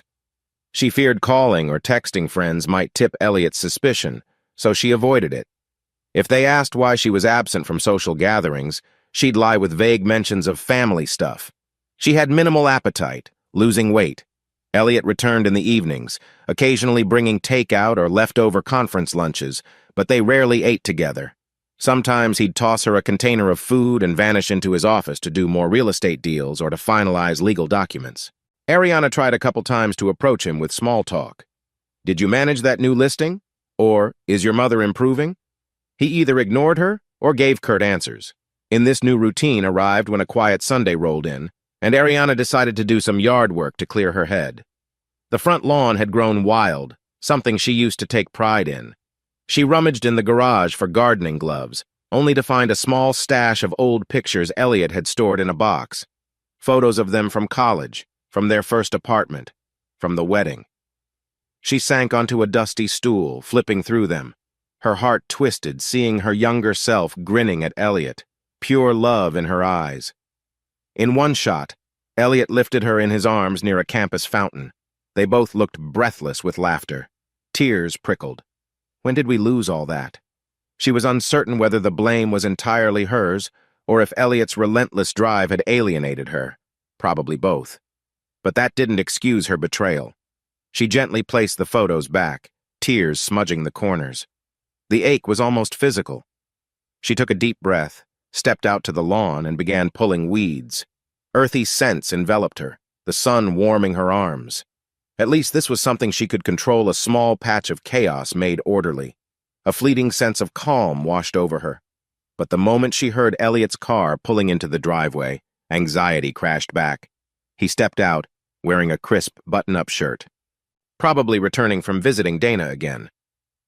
Ariana paused her weeding, heart skipping. She straightened, brushing dirt off her gloves. He walked over, vantage scanning the yard. For a second, seeing her kneeling in the grass, a pang of memory struck him.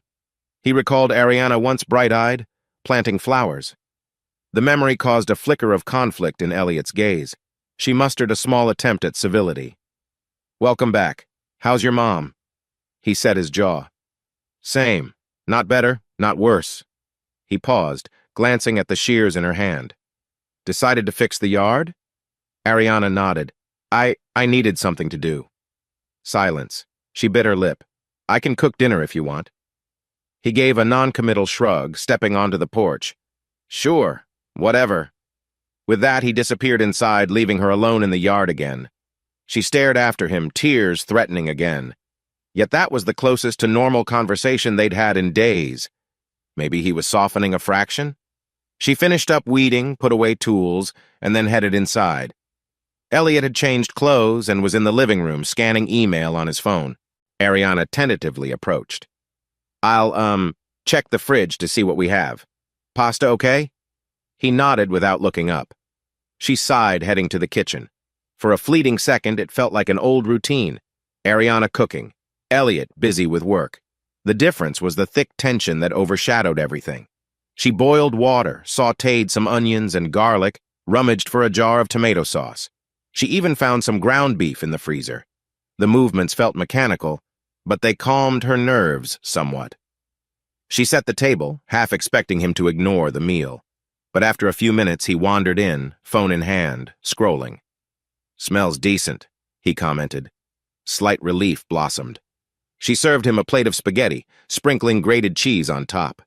He slid his phone aside, picking up a fork. She watched from across the table, uncertain if she should join him or retreat.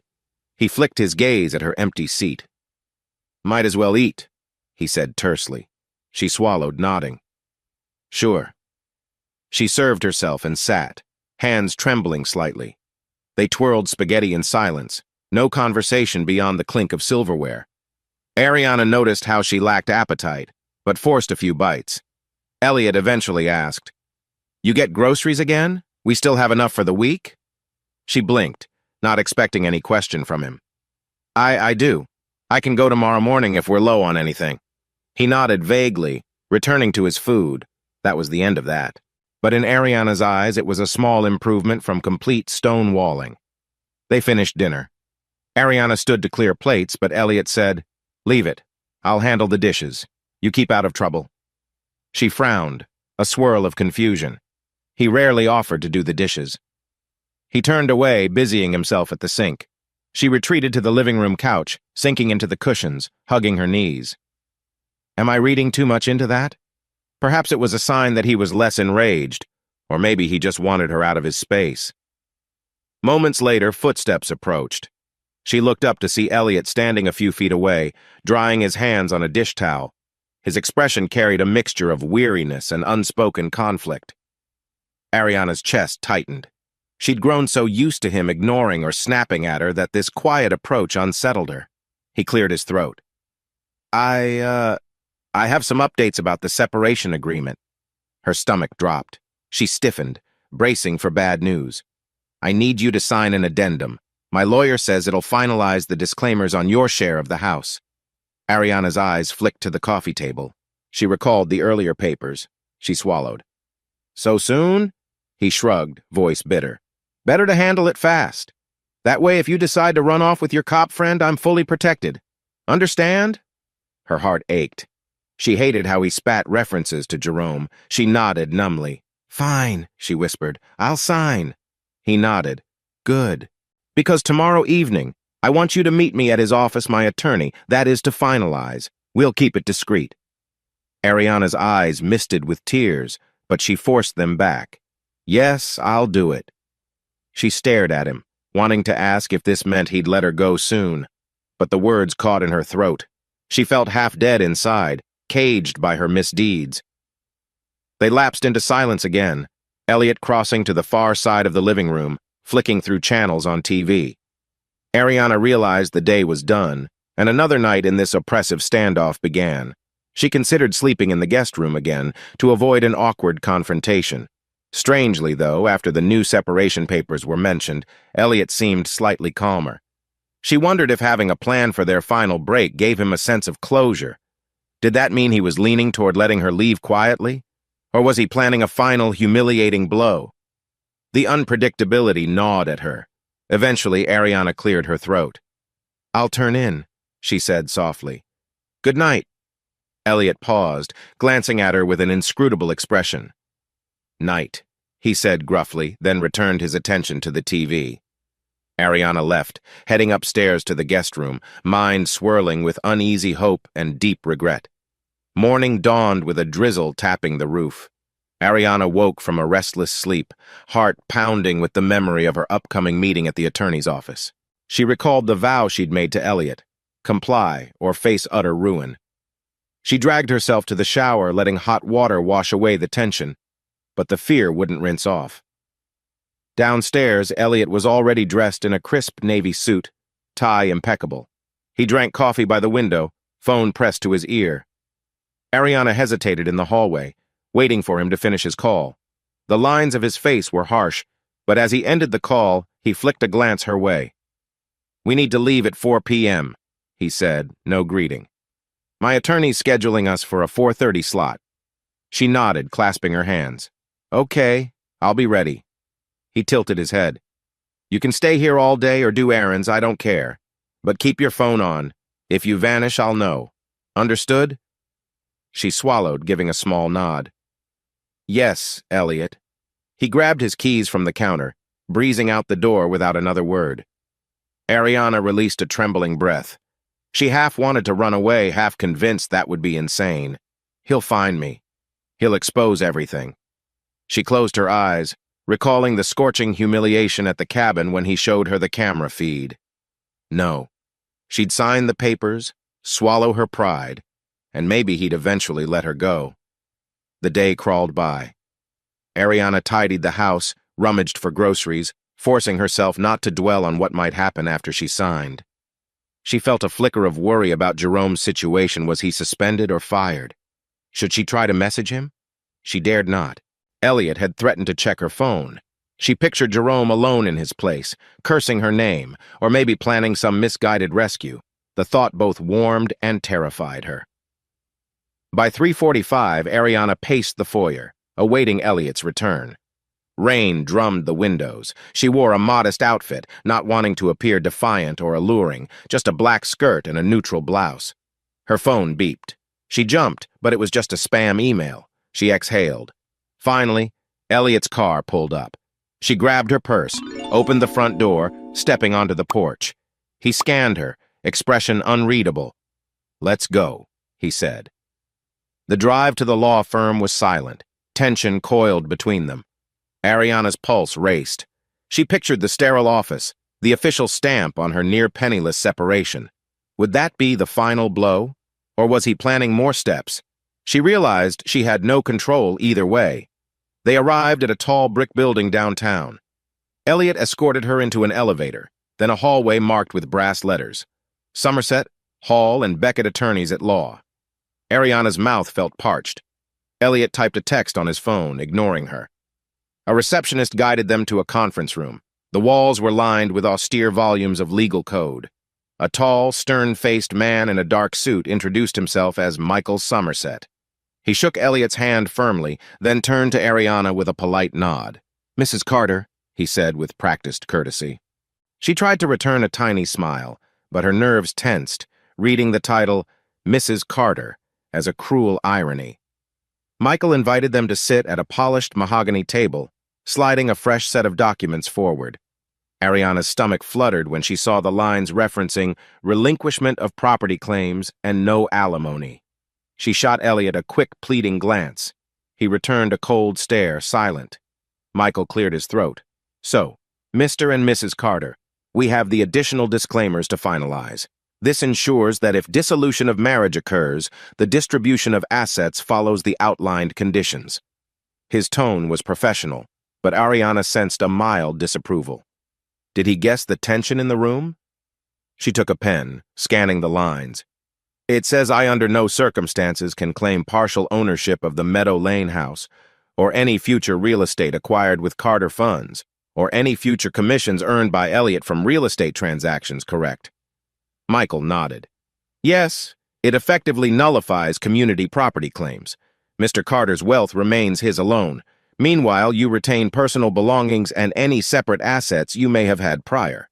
But per the arrangement, you aren't receiving spousal support or a share in the marital property, and you are also required to keep details of your personal arrangement confidential." Her vision blurred with tears. She blinked them away. Elliot sat with arms folded, offering no comfort. She sensed an unstoppable finality, She steeled herself. She deserved it, didn't she? She'd broken faith. She had no illusions now. "All right," she whispered, pen poised. She scribbled her name on each line pointed out by Michael. The attorney notarized. Elliot countersigned. When Ariana set the pen down, a chill ran through her. She looked at Elliot, half expecting an outburst or a taunt. He just gave her a curt nod, standing to shake Michael's hand. Ariana rose on shaky legs, feeling like she'd signed away her entire life. Michael ended with a firm, "The original separation agreement stands. This addendum closes any loopholes.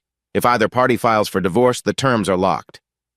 Ariana felt the bottom of her stomach drop. Elliot offered the attorney a measured thank you, then guided Ariana toward the door.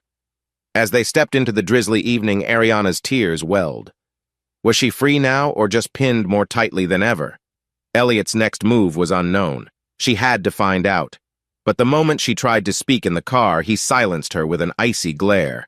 The unstoppable plan was in motion, and Ariana was more trapped than ever. The drizzle had turned into a steady downpour by the time Elliot and Ariana returned to the Meadow Lane house. Raindrops drummed the car roof like a relentless march. Ariana sat stiff, eyes downcast, still reeling from the finality of the papers she'd signed. She felt hollow, as though the future had been ripped away, leaving only an indefinite captivity under Elliot's watch. Elliot parked in the driveway, killed the engine, and let out a slow breath. He stared at the water beating on the windshield. Ariana mustered courage to speak. "So that's it then?" she whispered. "I've signed away everything?" He nodded without looking at her. "You have. When the time comes, and trust me, that day's coming, the divorce will happen on my terms, with my conditions. You'll walk away with no claim, just as we agreed. Or you can choose to fight me in court and watch me bury you with evidence. Up to you." Her throat thickened. She recalled the humiliating camera footage, the possibility of a scandal that would scorch her social circle. She closed her eyes, a tear escaping. "You never used to be so cruel," she said brokenly. He swung his gaze her way, anger flickering. "Cruel? That's rich coming from you. You lied, cheated, used me for comfort and money while hooking up with that cop." His voice trembled with hatred. Then he shoved open the car door, stepping out into the rain. Ariana wiped her eyes, followed him to the porch, both of them dashing through the downpour. Once inside, Elliot shook off the droplets from his coat, then turned to lock the door. Ariana hovered near the foyer, uncertain if she should retreat or attempt a conversation. She ventured softly, "You keep talking about me as though I planned it all maliciously. I didn't. I was—" He spun, eyes blazing. "Don't, just don't." She swallowed her words. He exhaled, dropping his car keys on the side table. "I'm done for tonight. I have a headache from all this. If you try to corner me with your tears, I'll shut you down. Understood?" She nodded miserably, hugging her elbows. He brushed past her, ascending the stairs. Ariana remained by the front door, tears welling again. The gloom of the house pressed in, and the storm outside only magnified the sense of entrapment. As the night deepened, Ariana sat alone in the living room. The overhead light glowed softly, illuminating the swirl of dust motes. She recalled the fiery confrontation at Lake Willow, the forced separation agreement, the new disclaimers. She was living in a world that felt unreal. She had once been Ariana Carter, wife of a rising real estate star. Now she was a shadow in her own house. A memory drifted.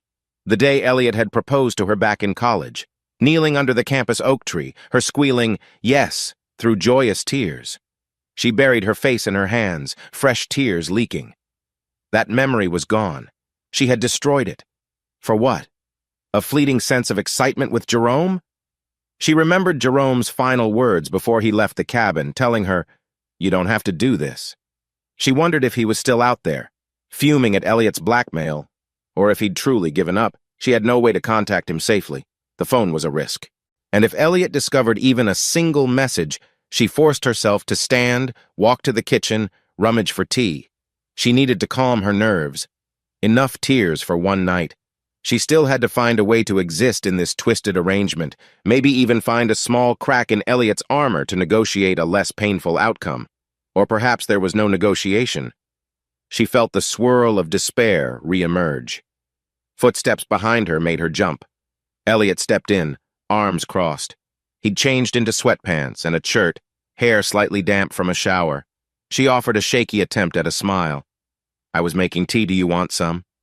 He paused, scanning her face, then shrugged. "Sure, fine." She swallowed, turning to fill a second mug. The hush was brittle, but his presence felt a shade less aggressive than an hour before. She set the mug in front of him, her fingers trembling. "Look, I know you don't want to hear me grovel, but I do want you to know I regret hurting you, every minute of every day." His jaw tightened. "Regret doesn't fix betrayal," he said simply, though his tone wasn't as ferocious. "But keep going. I'm curious if you have a plan." She looked at him, uncertain. "Plan?" Elliot let out a low breath. "Yes. Are you planning to wait until I decide to officially divorce you? Or do you hope we can salvage something out of this wreck?" He set the mug down, eyes cool. "Because if you think there's a shot in hell I'll forgive, you're dreaming." Her chest burned with sorrow. I just want to make amends. I know you might never forgive me, but maybe we can at least keep the peace." He studied her, swirling the tea in his mug. "Peace? For how long? You see, Ariana, part of me wants to toss you out tomorrow and plaster your affair everywhere. Another part wants you to suffer here day after day as I finalize my mother's situation, my finances, everything. I haven't decided which is more satisfying." She paled. "Elliot." He shook his head, cutting her off. "No, I'm just laying it out. Don't assume any kindness from me. Right now, you're an asset I'm controlling. A living, breathing asset. Do as I say, and maybe I end this quietly. Or maybe not." Tears rimmed her eyes. She bit her lip to stifle a sob. He was unstoppable. She had no illusions that emotional pleas could sway him. She mumbled, "I understand." Then, in a shaky voice, "I'll do whatever you say." He gave a grim nod, sipping the tea. For a moment, the kitchen was silent except for the hum of the fridge. Ariana's heart pounded. This was a warped existence like a hostage scenario, but no one was kicking down the door to rescue her. She half wished she had the courage to flee, but images of Elliot's savage revenge pinned her in place. Finally, he finished his tea, placed the mug in the sink, and turned away. "I'm going to bed," he said. "Stay out of my room." She sighed, tears welling again as he disappeared into the hall. Another night in a half-lit house, with no sense of tomorrow. Ariana set her mug aside, tears dripping onto the countertop. She whispered, "What did I do to my life?" The unyielding hush of the house offered no answer. Morning brought a phone call from Quincy. Elliot had already left. Ariana's phone chirped, showing Quincy's name. She hesitated, then answered with a trembling, "Hello? Ariana? Hey, it's Quincy." His voice was cautious. He and Ariana had been acquaintances through Elliot, though not especially close. "Listen, I tried calling Elliot, but he's not picking up. Wanted to check on him. Or on you, I guess." A surge of panic twisted Ariana's gut. "Quincy, Elliot might not like me talking to you." Quincy's tone softened. "I get it, but I'm worried about you. I know something bad went down. Elliot's acting off. He's never missed my calls like this." She closed her eyes, tears threatening. "It's complicated, Quincy. I can't say much. Please, it's not a good time." He exhaled on the line. "Look, Ariana, whatever's happening, Elliot is scaring me. I've never seen him so bent on revenge. And I suspect it involves you and that cop, right?" She swallowed, not sure if she could confirm. After a moment, she whispered, "Yes, but please, I can't talk about it." "I understand. Just if you need help, I want you to know you can trust me. I might not condone what happened, but Elliot's wrath is insane. Don't let him destroy both your lives." Tears slipped. She sniffed. "Thank you, Quincy. It means a lot. But I can't risk telling you more. I'm sorry." "It's okay, I get it. Just call me if it becomes too much. Take care, Ariana." He hung up. She put the phone down, chest tight. The conversation left her half grateful, half terrified. If Elliot discovered she spoke with Quincy, would he lash out? She found a piece of paper and scribbled Quincy's number just in case. Then she stashed it behind a kitchen drawer. She felt a flicker of relief that at least someone out there cared, but even that relief was overshadowed by her fear of Elliot's unstoppable vengeance. At noon, Ariana heard the front door open. Expecting Elliot, she hurried into the foyer only to find a delivery man holding a package. She signed for it, stepping aside as he left. It was a small box labeled from a law office in another city. Confused, Ariana carried it to the table, uncertain if she should open it. Probably Elliot's business. She didn't want to meddle, but curiosity gnawed. As she debated, Elliot strode in. She jumped. He spotted the package. "What's that?" he asked, setting down his briefcase. "It just arrived. Some law office," she said, extending it carefully. He snatched it, scanning the label. His expression darkened.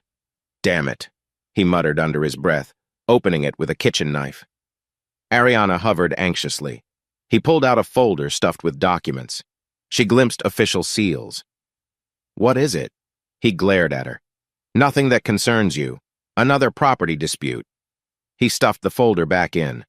Ariana bit her lip, stepping back. The scowl on his face told her to drop it. He marched to his office, door slamming behind him. Ariana's heart hammered. She dreaded that every new piece of mail or phone call might trigger his rage anew. The day wore on. Ariana busied herself with cleaning. Around mid-afternoon, Elliot emerged, wearing a grim expression. He poured a cup of water, noticing Ariana vacuuming the living room. For a moment, he just watched. She killed the vacuum, turning to see him. An awkward hush. "Hi," she said meekly. He nodded. "I'm heading to the hospital again. My mother's condition isn't improving as fast as they hoped." Despite her fear of him, Ariana felt genuine concern. She parted her lips. I'm sorry. She's a fighter, though. I hope the therapy helps." He sighed, rubbing the bridge of his nose. The unstoppable force flickered with a trace of vulnerability. "Me too," he said, voice low. "She doesn't need stress right now." Then his gaze sharpened. "Which is why we can't let her suspect how messed up things are here. If she asks, we're fine." Ariana nodded. "Of course. I wouldn't want to upset her." She paused, summoning courage. "Could I see her, Elliot? I'd behave, just she's always been kind to me." He set the water down with a frustrated thud. "I told you already, not yet. Let her get stronger before you dump more tension on her." Ariana's shoulders sagged, but she didn't argue. He inhaled, controlling his temper. If she specifically requests you, maybe then. But I'll decide the time." Ariana managed a small nod, tears brimming. He looked away, swallowing, then grabbed his keys. She watched him go, empathizing with the pain he must be feeling over Dana. But the barrier between them was too thick to offer comfort. The door shut, leaving Ariana alone again with the vacuum and her regrets. That evening, Ariana prepared a light dinner, almost by habit. When Elliot returned, he looked exhausted, quietly sank into a chair at the dining table. She placed a plate of grilled chicken salad before him. Surprising her, he muttered a terse thanks. She sat too, nibbling her portion. Mid-dinner, Elliot's phone buzzed. He frowned, swiping to answer. "Hello?" A pause. Ariana glimpsed him stiffen. Yes, that's correct. Understood." He ended the call, face dark. She ventured, "Bad news?"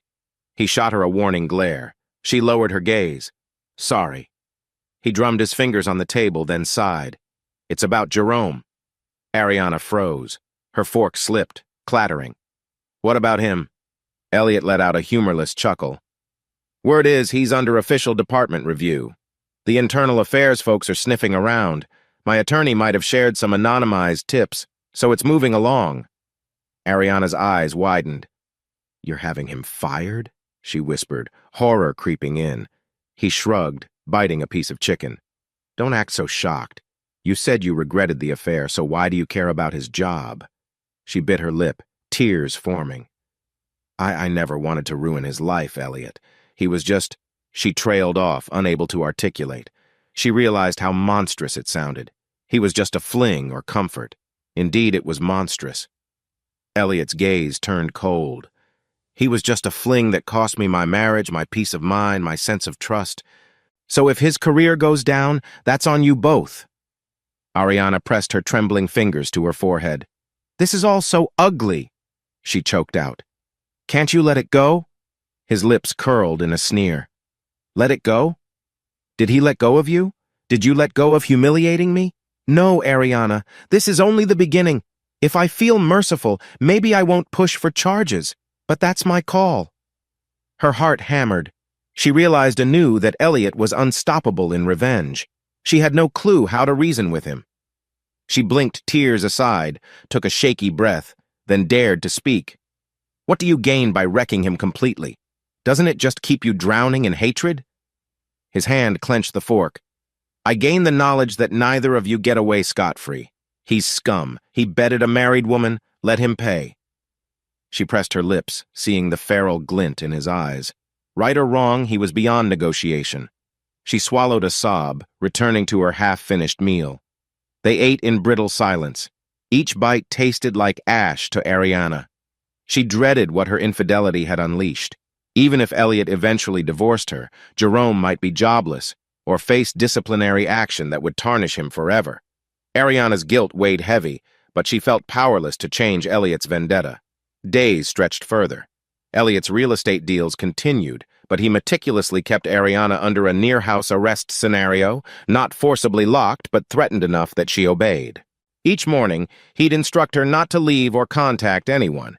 If she needed groceries, she'd text him a list, and he'd pick them up after work. She felt more caged than ever. One afternoon, the doorbell rang. Ariana tensed, uncertain who it might be.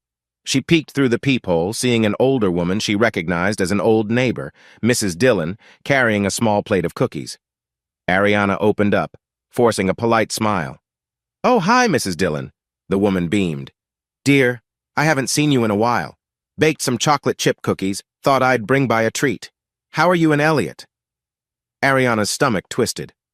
"We were fine," she lied. "He's at work. I'm just, busy around the house." She accepted the plate with shaky hands. Mrs. Dillon's kind eyes observed her closely.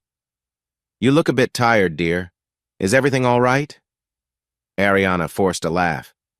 "Just some family stresses, but we're managing. Thank you for the cookies." She quickly tried to wrap up the conversation, uneasy about letting the neighbor sense any trouble. Mrs. Dillon nodded sympathetically.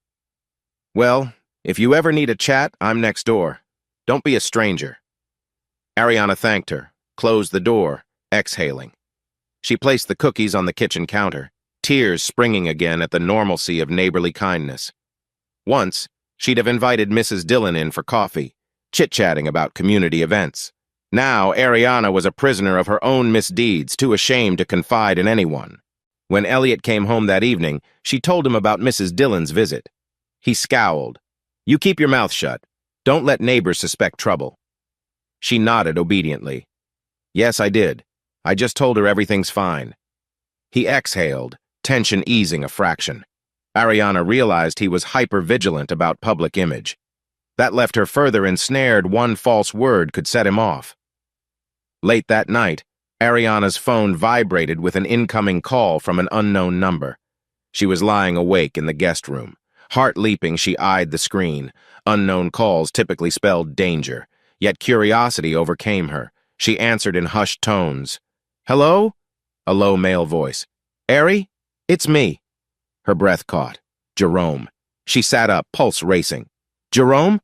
Why are you— How did you get this number?" He scoffed. "I'm calling from a burner phone. You think I can just ring you from my normal line? Ariana, I need to see you." Panic flooded her. She glanced toward the door, certain Elliot might overhear. "No, I can't. Elliot is— He threatened everything. He's having you fired. Did you know?" Jerome's voice sounded bitter. "I know. Internal Affairs is breathing down my neck. I'm suspended pending an investigation. This is insane, Ariana. We can't let him ruin our lives." She closed her eyes, tears slipping. "What do you want me to do?" she whispered, voice trembling. "He's unstoppable. He has all this evidence. He threatened to leak it if I even try to leave." Jerome's tone turned urgent. "So you'll just stay locked under his thumb forever? That's not you. Listen, I have a plan. If you can meet me somewhere, we can talk. We can figure out a new angle. I might know a lawyer who can help. Please, Ariana." Her heart hammered. She'd yearned to hear from him, but now that he was on the line, the fear overshadowed any relief. She pictured Elliot's vow. One call to that cop and I bury you. She swallowed, voice shaking. I can't. If he finds out you called, I'm terrified. Jerome cursed softly. Look, if we do nothing, he wins. He's sabotaging my entire career. You think he'll stop once he's done with me? He might lock you away. Ariana, you can't just let him treat you like property. It's not right. Tears burned her eyes. She knew it wasn't right, but how to fix it? Jerome, I regret everything we did. I never meant to create a war. Maybe it's best if we just accept the punishment. He hissed. You can't be serious. I cared about you. We can start over, maybe in another city. Let me protect you. That phrase stabbed at Ariana's heart. She had once felt that thrill, the sense of being protected by Jerome's strong arms, but the consequences had become nightmarish. She forced a harsh whisper. There's no protecting me from Elliot. You don't know the lengths he'll go. Then fight back, Jerome urged. I'm offering help. This doesn't have to be your fate. She wept silently. I can't, I'm sorry, I can't. She ended the call abruptly, fear overshadowing the guilt. The phone slid from her hands, tears dripping onto the bed. I can't do it. She dreaded Elliot discovering even this short call. The entire conversation left her shaking, but also stirred flickers of confusion. Should I have listened to Jerome's plan? She put the phone on silent, burying it under her pillow. For hours, she lay awake, mind spinning with Jerome's words. Fight back. But how? Morning light found Ariana sleepless, eyes puffy. She dreaded facing Elliot. She prayed he wouldn't check phone logs. He typically only threatened that, but who knew? Her nerves frayed, half expecting him to barge in, demand answers. But he left the house early again, presumably to check on Dana or to finalize real estate deals. She dragged herself to the kitchen, hands trembling as she brewed coffee. The day stretched endlessly.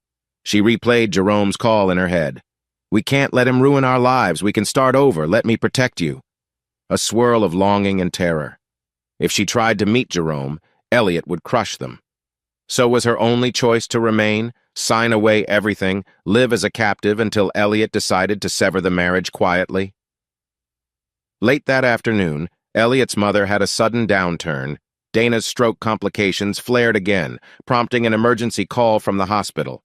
Elliot rushed there, tension at maximum. Ariana discovered this only hours later when Elliot texted her, "Staying overnight at hospital. Don't do anything stupid." She felt a wave of worry for Dana, but also recognized she had the house to herself. Did that open a window to contact Jerome or flee? She paced the living room, phone in hand, struggling with indecision. If Dana was in dire condition, Elliot might be too distracted to watch her. Could she slip away? But if he came home to an empty house, he'd blow up her phone. He might interpret her leaving as final defiance. She pictured him venting that rage on Jerome or her parents. She pictured news outlets receiving the humiliating footage.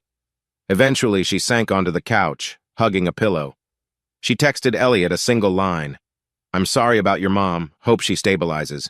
Let me know if I can help. She doubted he'd respond. The clock ticked. She dozed off well past midnight, exhausted from mental strain. By dawn, Ariana startled awake to her phone buzzing with a text. She fumbled it. A message from Elliot. Mom's stable, but we have a long road. I'll be home midday. She exhaled relief that Dana was still alive. Part of her wanted to race to the hospital, hold Elliot's hand, but that was a fantasy. She had no place in his emotional life now. Around noon, he arrived, looking haggard. She hovered near the kitchen, unsure if she should speak. He slumped into a chair, rubbed his temples. She gathered her courage, offering, "Any update?" He swallowed, nodding. "Doctors say it's complicated. More therapy. Possibly another procedure." He closed his eyes. She's in a rough spot. Ariana's heart clenched with pity. She stepped closer. "I'm truly sorry. If there's anything I can do..." She half expected him to lash out, but he sighed, shoulders sagging. For once, no anger flared in his gaze. Maybe the stress of nearly losing his mother again overshadowed it. "I know. I just need to keep visiting. Paying for whatever therapies. That's it." He hesitated. as though wrestling with an impulse. Finally, he said, If she specifically asks for you, maybe you can come, but only if we keep it calm for her sake. I don't need her stroked out by drama." A small flicker of hope. Ariana nodded fervently. "Anything you say. I want her to get better." She swallowed, feeling a wave of sympathy for Elliot. Beneath the unstoppable fury, he was a man deeply worried about his mother. Ariana bit her lip, wanting to comfort him, but she recognized the chasm. He rose from the chair, stepping away. "I'm going to shower," he mumbled, heading upstairs. Ariana watched him ascend, a swirl of empathy and heartbreak. She realized that hatred and vengeance didn't remove his capacity for grief. She whispered a prayer for Dana's recovery, feeling more trapped than ever. She loved Elliot's mother, once loved him, but had no path to redemption. The morning ended with Ariana quietly making soup for lunch, hoping to provide a small comfort. Elliot ate in subdued silence, occasionally releasing a heavy sigh. The unstoppable man's iron walls were chipped by his mother's plight, but he still clung to that revenge-fueled arrangement with Ariana. They parted ways that afternoon, Elliot heading back to the hospital. Ariana left in the house. She stared at the empty living room, half expecting Jerome's call, half dreading it. Tension welled, unstoppable in its own right, leaving her paralyzed between the fear of Elliot's wrath and the guilt of what she'd done. When would it end? A restless dusk settled over the Meadow Lane home. Ariana watched the sky fade from the living room window, the day's final sunlight staining the horizon orange. She realized it had been nearly 2 weeks since the cabin explosion. 2 weeks living under Elliot's unspoken threats, signing disclaimers, tiptoeing around each other in a house that once represented their shared dreams. Her phone beeped. She jumped, heart pounding. Another unknown number? She snatched it up only to see a simple text from Quincy, still worried. Any updates? She sighed with relief. It wasn't Jerome. She didn't think she could handle that anxiety again. She typed a quick reply. "No big changes. Elliot's mother is critical." She hesitated, then sent. The phone remained silent, presumably Quincy receiving it but not wanting to push. The front door rattled. Ariana placed the phone aside, schooling her expression. Elliot walked in. He wore a wrinkled dress shirt and a tie askew, as though he'd spent the entire day juggling hospital visits and real estate emergencies. He tossed his car keys on the foyer table, ignoring Ariana's presence. Tension churned in the air. She cleared her throat. "Dinner's ready if you want some." She had cooked a simple stir-fry, more out of habit than genuine appetite. He gave a curt nod, stepping into the kitchen, rummaging for a plate. They ate at the table in near silence. Ariana noticed the dark circles under his eyes. She realized he might not be sleeping well. Part of her wanted to say something comforting, but the memory of his savage threats held her back. Instead, she forced a mild, "Anything new with your mother?" He stabbed at a piece of chicken. "They're adjusting her meds. Might do another scan. She's stable-ish." A wave of relief, but also sorrow. She recalled Dana's warmth, how she used to fuss over Ariana's well-being, always so supportive of their marriage. Now, because of Ariana's betrayal, Elliot had no emotional anchor. She braced herself, softly offering, "I know you don't want me there, but if it helps, I can just show up quietly. Maybe bring something nice for her. I'd be discreet."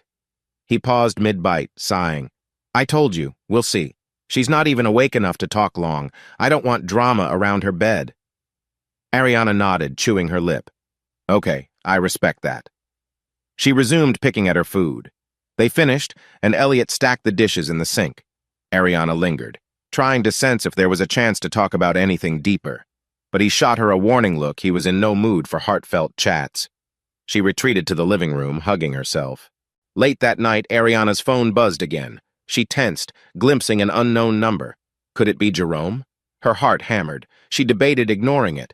But a strange compulsion made her answer. A hush, then a gravelly voice. "Mrs. Carter? Not Jerome." She frowned. "Yes, who is this?" The man exhaled, as if bracing. "This is Sergeant Holt from Riverside PD Internal Affairs. I need to confirm some details. Are you alone?"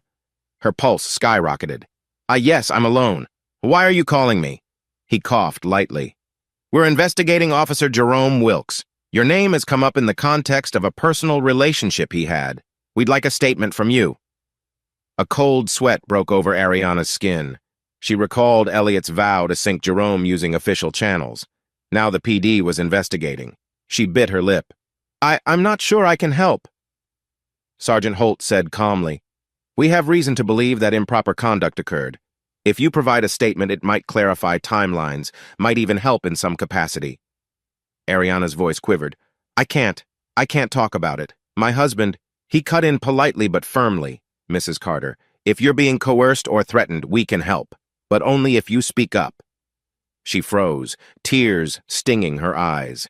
The notion of telling the PD about Elliot's blackmail both tempted and terrified her. She pictured the scandal, the meltdown, the possibility Elliot would rage even harder. She whispered, "I can't. I'm sorry." Then she ended the call abruptly, trembling. Her phone fell to the couch cushion. Anxiety roiled in her gut. The PD was sniffing around. This could blow up even worse. Elliot might see the call on her logs. She grabbed the phone, opened the call log, and quickly deleted the entry. She prayed he didn't have a remote method to see them. Upstairs, she heard a floorboard creak. She rushed to compose herself. If Elliot discovered IA had directly contacted her, he'd be furious, might suspect Ariana was cooperating. She forced slow breaths, tears leaking. She realized that the external pressures from the PD, from Elliot's unstoppable vendetta, were closing in. She felt cornered. Morning found Ariana exhausted, eyes gritty from lack of sleep. Elliot was gone again before she awoke, presumably at the hospital or the office. She numbly moved through the house, picking up stray items, dusting furniture. She considered turning on music, but the quiet around her was part of the punishment she felt she deserved. Around noon, she rummaged for lunch, appetite non-existent. Her phone remained silent after last night's call from IA. She worried they might show up at the door. Would Elliot blame her for that? The tension was suffocating. A small beep on her phone alerted her to a text from a known contact. Dana's phone. Ariana's heart jumped. She quickly opened it, reading, "Hi, sweet girl, nurse typing for me. Miss you? Love, D." Tears welled. Dana had asked a nurse to text on her phone. Ariana typed back in trembling relief. "Dana, oh God, I miss you too. I want to see you. I'm so sorry you're in the hospital. Please rest." She hesitated, then sent it. If Elliot discovered she texted Dana, would he be angry? Maybe not, since it was from Dana's phone, not Ariana's initiation. A moment later, a reply. "Yes. Talk soon, nurse says therapy. Love. D." Ariana smiled through tears, hugging the phone. She recalled the warmth Dana always radiated, but then fear struck. If Elliot saw these messages, might he interpret them as Ariana inserting herself behind his back? She shook her head. He can't forbid me from texting his mother, can he? Still, the swirl of conflicting loyalties battered her. She tiptoed through the day, adrenaline spiking each time a car passed outside. By evening, Elliot returned, face grim. She studied him, half wanting to mention Dana's text. Over dinner, a meager sandwich, Ariana quietly said, "Dana texted me through a nurse. She misses me." She braced for his reaction, his jaw clenched. "She texted you?" Ariana nodded, voice small. "She asked how I was. Nurse typed for her. I responded politely, just telling her to rest. That's all." He stared, expression warring. Finally, he let out a slow breath. "I see. Well, at least she's stable enough for that. Did you tell her anything about us?" "No," Ariana said quickly. "I would never do that to her." He exhaled. "Fine, then it's okay. Just if she asks you to visit, let me know first. I want to make sure she doesn't get upset." A surge of relief. "Okay, thank you." She felt an odd flicker of gratitude that he wasn't lashing out. Possibly his mother's situation had softened him. But the resentment in his gaze remained, so she didn't push further. Over the next few days, Ariana maintained that quiet, uneasy routine. She texted Dana occasionally, trying to keep it cheerful. She gleaned from the nurse that Dana was making slow progress. Elliot seemed weighed down by the stress, often working late or staying at the hospital. Ariana tiptoed around him, never certain if a single misstep might trigger a meltdown. One evening, Elliot arrived earlier than usual. Ariana was surprised to see him at 6 p.m. He looked bone-tired, shoulders slumped. She offered to warm up leftover soup. He nodded, sank onto the couch. She tiptoed back with a steaming bowl, placing it on the coffee table. He rubbed his face. "Thanks," he mumbled. She hesitated, then took a seat in the armchair, watching him. He sipped the soup, not complaining for once. Ariana mustered the courage to ask, "How is your mother?" A flicker of sorrow crossed his face. "Not good. They're discussing another operation. My finances can cover it, but I worry about the stress on her body." He paused, voice trembling slightly. Ariana realized how deeply he cared about his mother. She leaned forward, almost forgetting their ongoing war. "Elliot, I'm sure the doctors know what's best. Dana's strong. She adores you. She'll fight to get better." He sniffed, holding the bowl in both hands.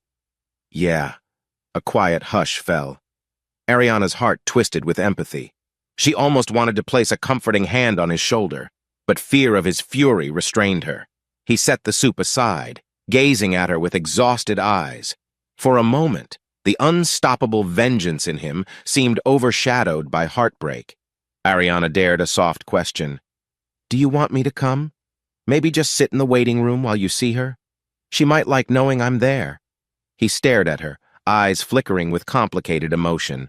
Finally, he breathed out. "Fine, if she specifically asks. I'll let you know. Otherwise, keep your distance for now." It was an inch of concession. Ariana nodded, grateful for that inch. He finished the soup, rose, and retreated upstairs. Ariana exhaled, realizing how beaten he looked. She sensed a tragic undercurrent. He might lose his mother, and that heartbreak would only intensify his bitterness about Ariana's betrayal. She bit her lip, tears flooding. God, I wish I could fix this. One morning soon after, Ariana woke to Elliot shaking her shoulder, unusual for him to come to the guest room. She blinked, disoriented. He stood over her, tense. "Get dressed. We're going to the hospital," he said curtly. Her heart jumped. Is Dana okay?" "She asked for you," Elliot muttered. "Told me last night if you can come, she'd like it. I told her we'd keep things calm, so get moving." Ariana threw off the blanket, a swirl of nerves. She'd see Dana for the first time in weeks. She quickly pulled on jeans and a sweater, brushed her hair. Elliot waited by the front door, arms folded. She hurried to slip on shoes, half expecting him to scold her, but he just turned and opened the door, leading the way out. The drive to St. James's Hospital felt tense. Ariana fiddled with her hands in her lap, pulse racing. She dared a glance at Elliot. His knuckles were white on the wheel. "Thank you," she murmured, "for letting me see her." He gave no response, eyes fixed on the road. The tension in him was palpable. At the hospital corridor, Ariana's stomach churned. She worried Dana might have guessed something was wrong. If Dana saw Ariana's heartbreak, it could upset her. Elliot escorted Ariana to the ward, instructing her in a low tone, "Don't stress her. Act normal. She thinks we're fine." Ariana nodded, voice quivering. "I understand." They entered the room, the beep of monitors and antiseptic smell enveloping them. Dana lay propped on pillows, IV lines snaking from her thin arm, face paler than Ariana remembered. But her eyes lit with relief as she saw Ariana.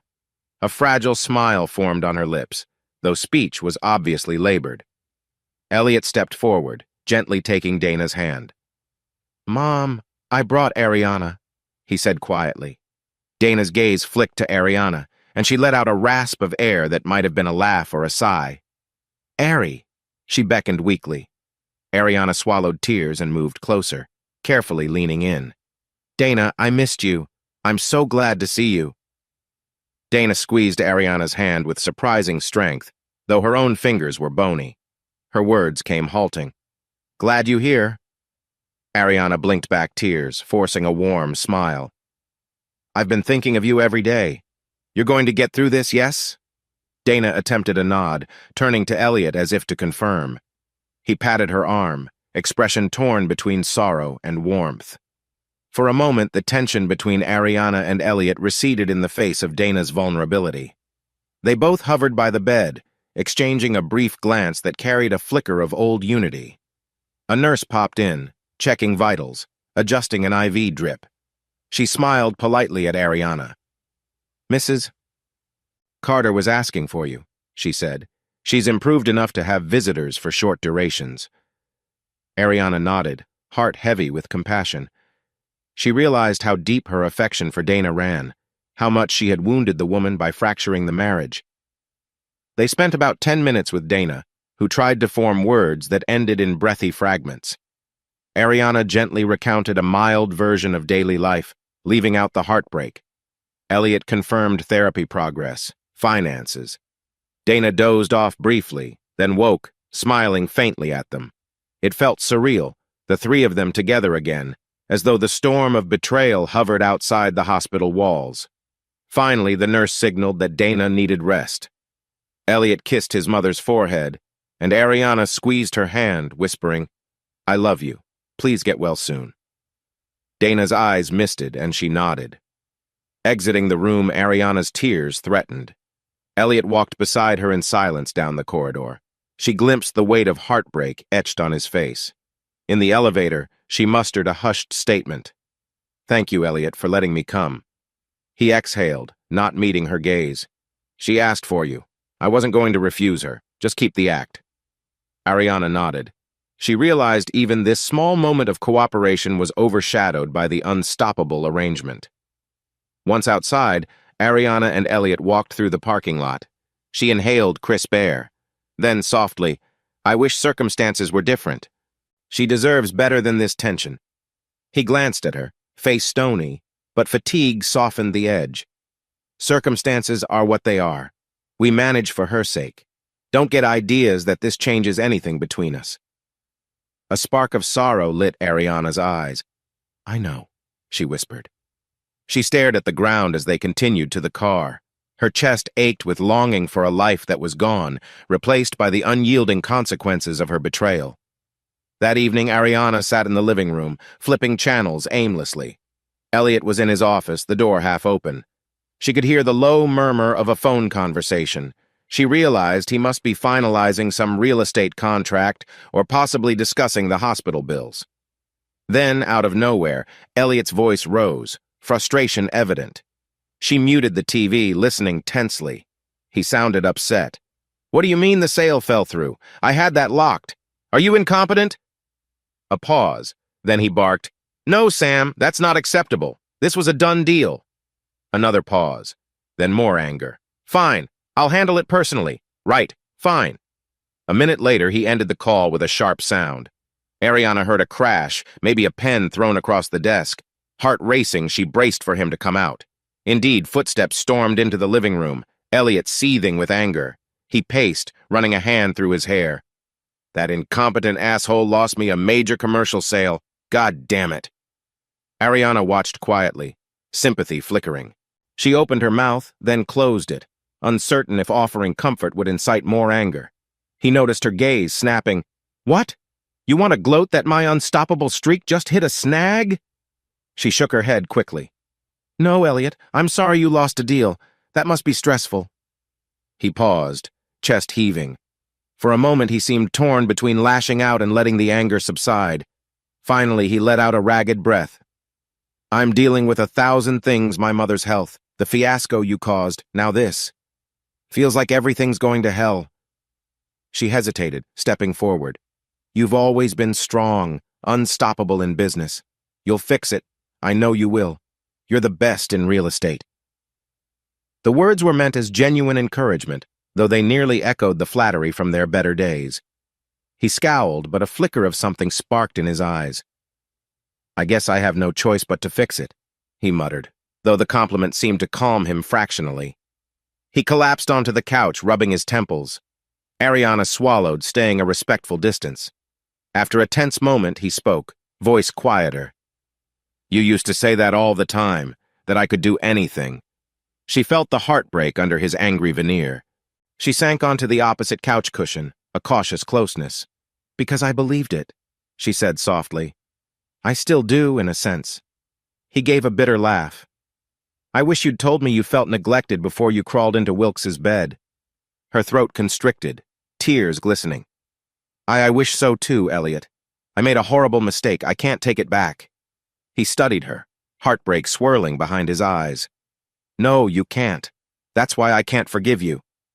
Then he forced himself up, the moment of vulnerability gone. "I'll be in my office," he muttered, and strode off, leaving Ariana with tears brimming. Days turned into weeks. Ariana's life was a tense monotony, overshadowed by Elliot's quiet fury.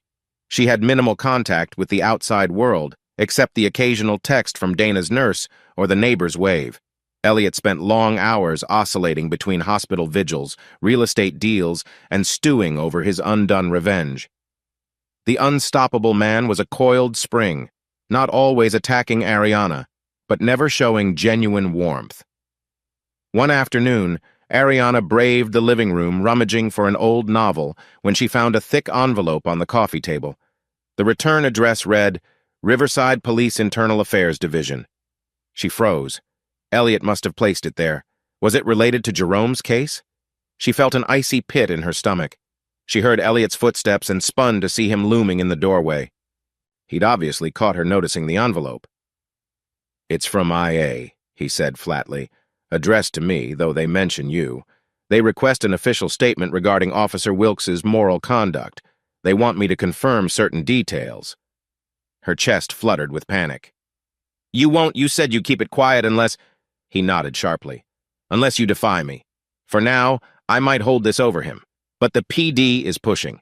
They want me to testify about his involvement with you. You realize if I sign an affidavit that he seduced you while you were vulnerable, his career is basically over." She swallowed, voice faint. "Elliot, please. I know I hurt you, but does it have to go this far?" His lips curled. "Don't blame me. This is your mess. If Internal Affairs is sniffing around, that's their business. I can provide them with a statement, or I can choose not to. I hold the leverage." Ariana's tears welled. He was unstoppable indeed, thriving on the power. She had no illusions that appeals to mercy would sway him.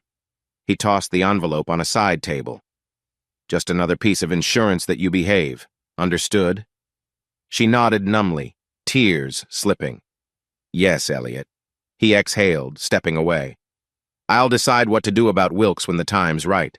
For now, worry about yourself." Ariana stood there, trembling as Elliot left the room.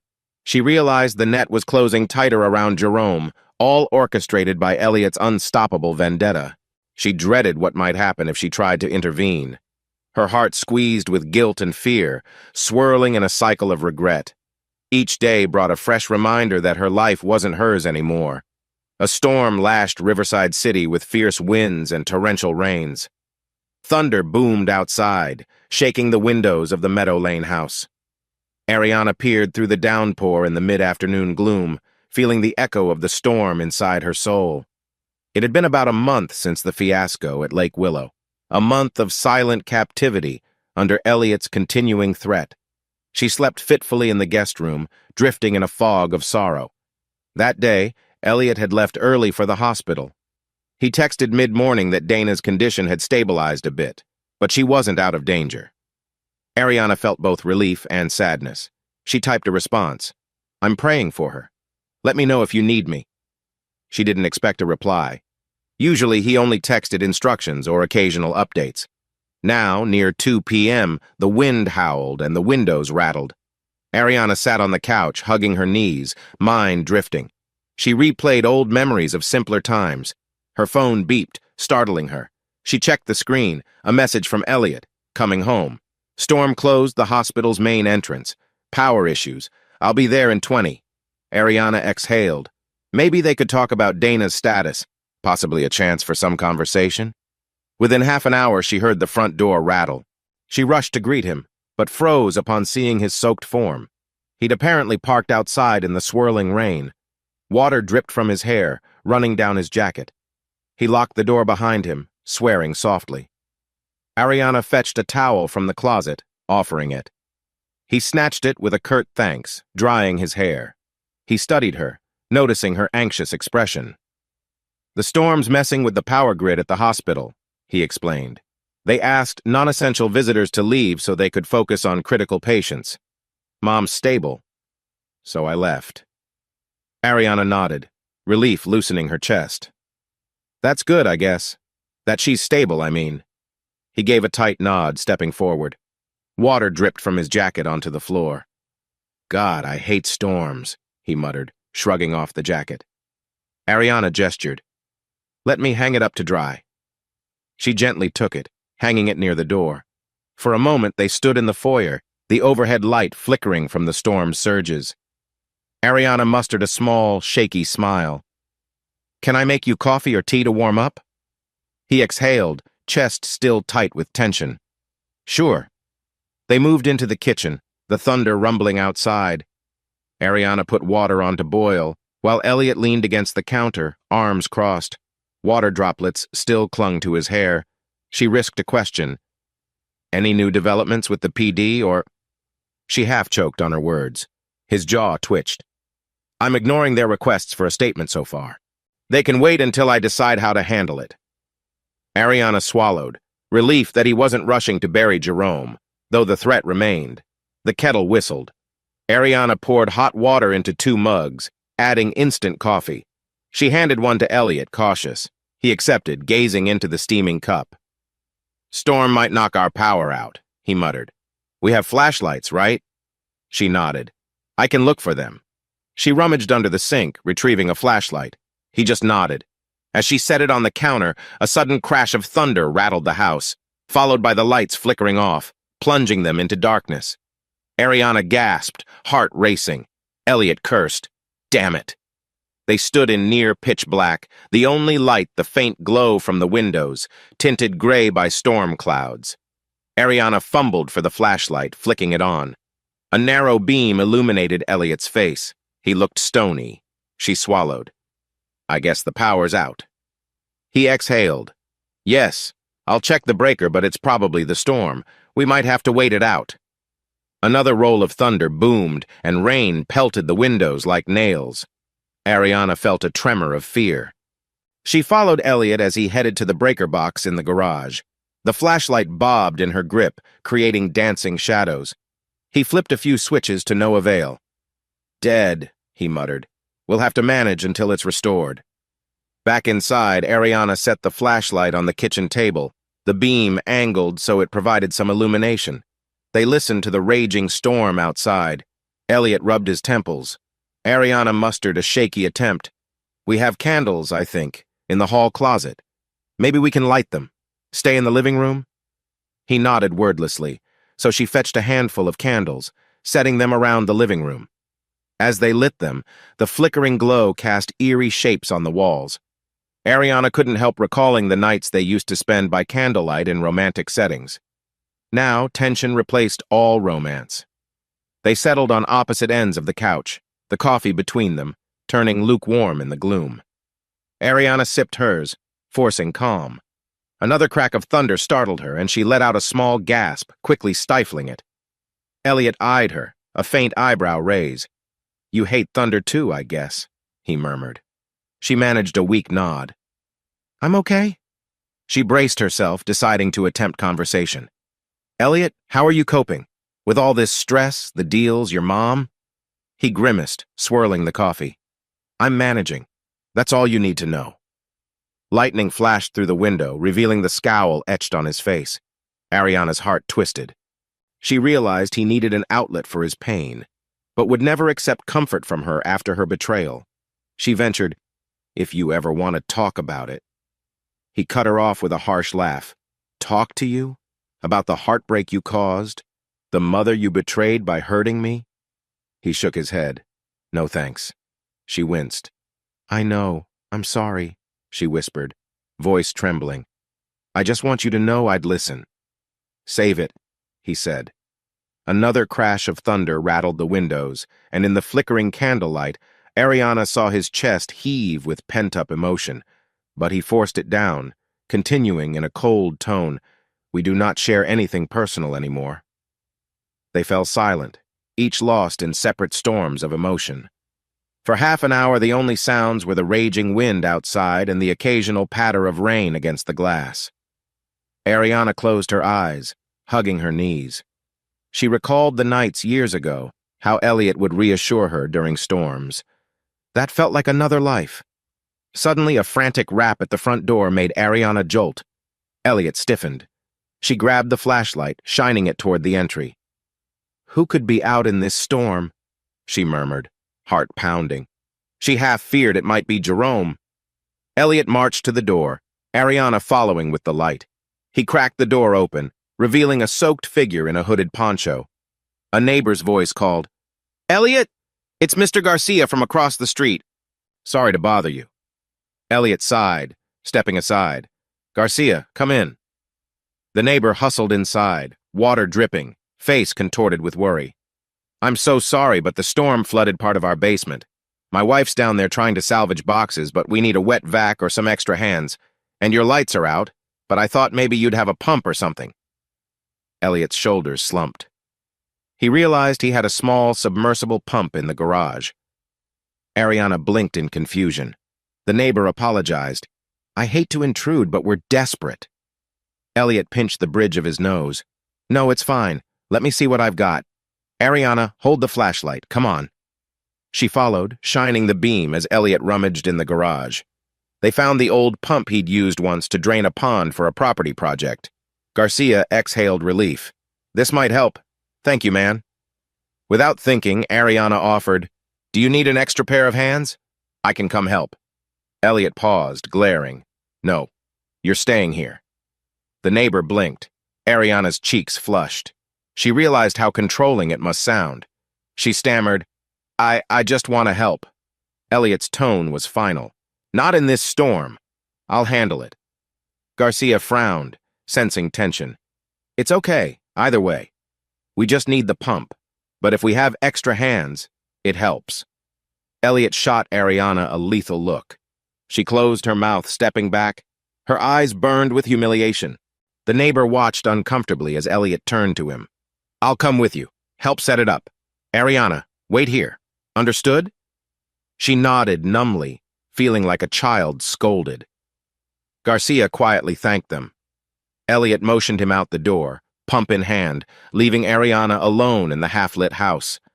The storm outside raged on, echoing her inner turmoil. She realized once more that Elliot's unstoppable grip on her life extended even to small acts of neighborly aid. She sank onto the couch, tears escaping.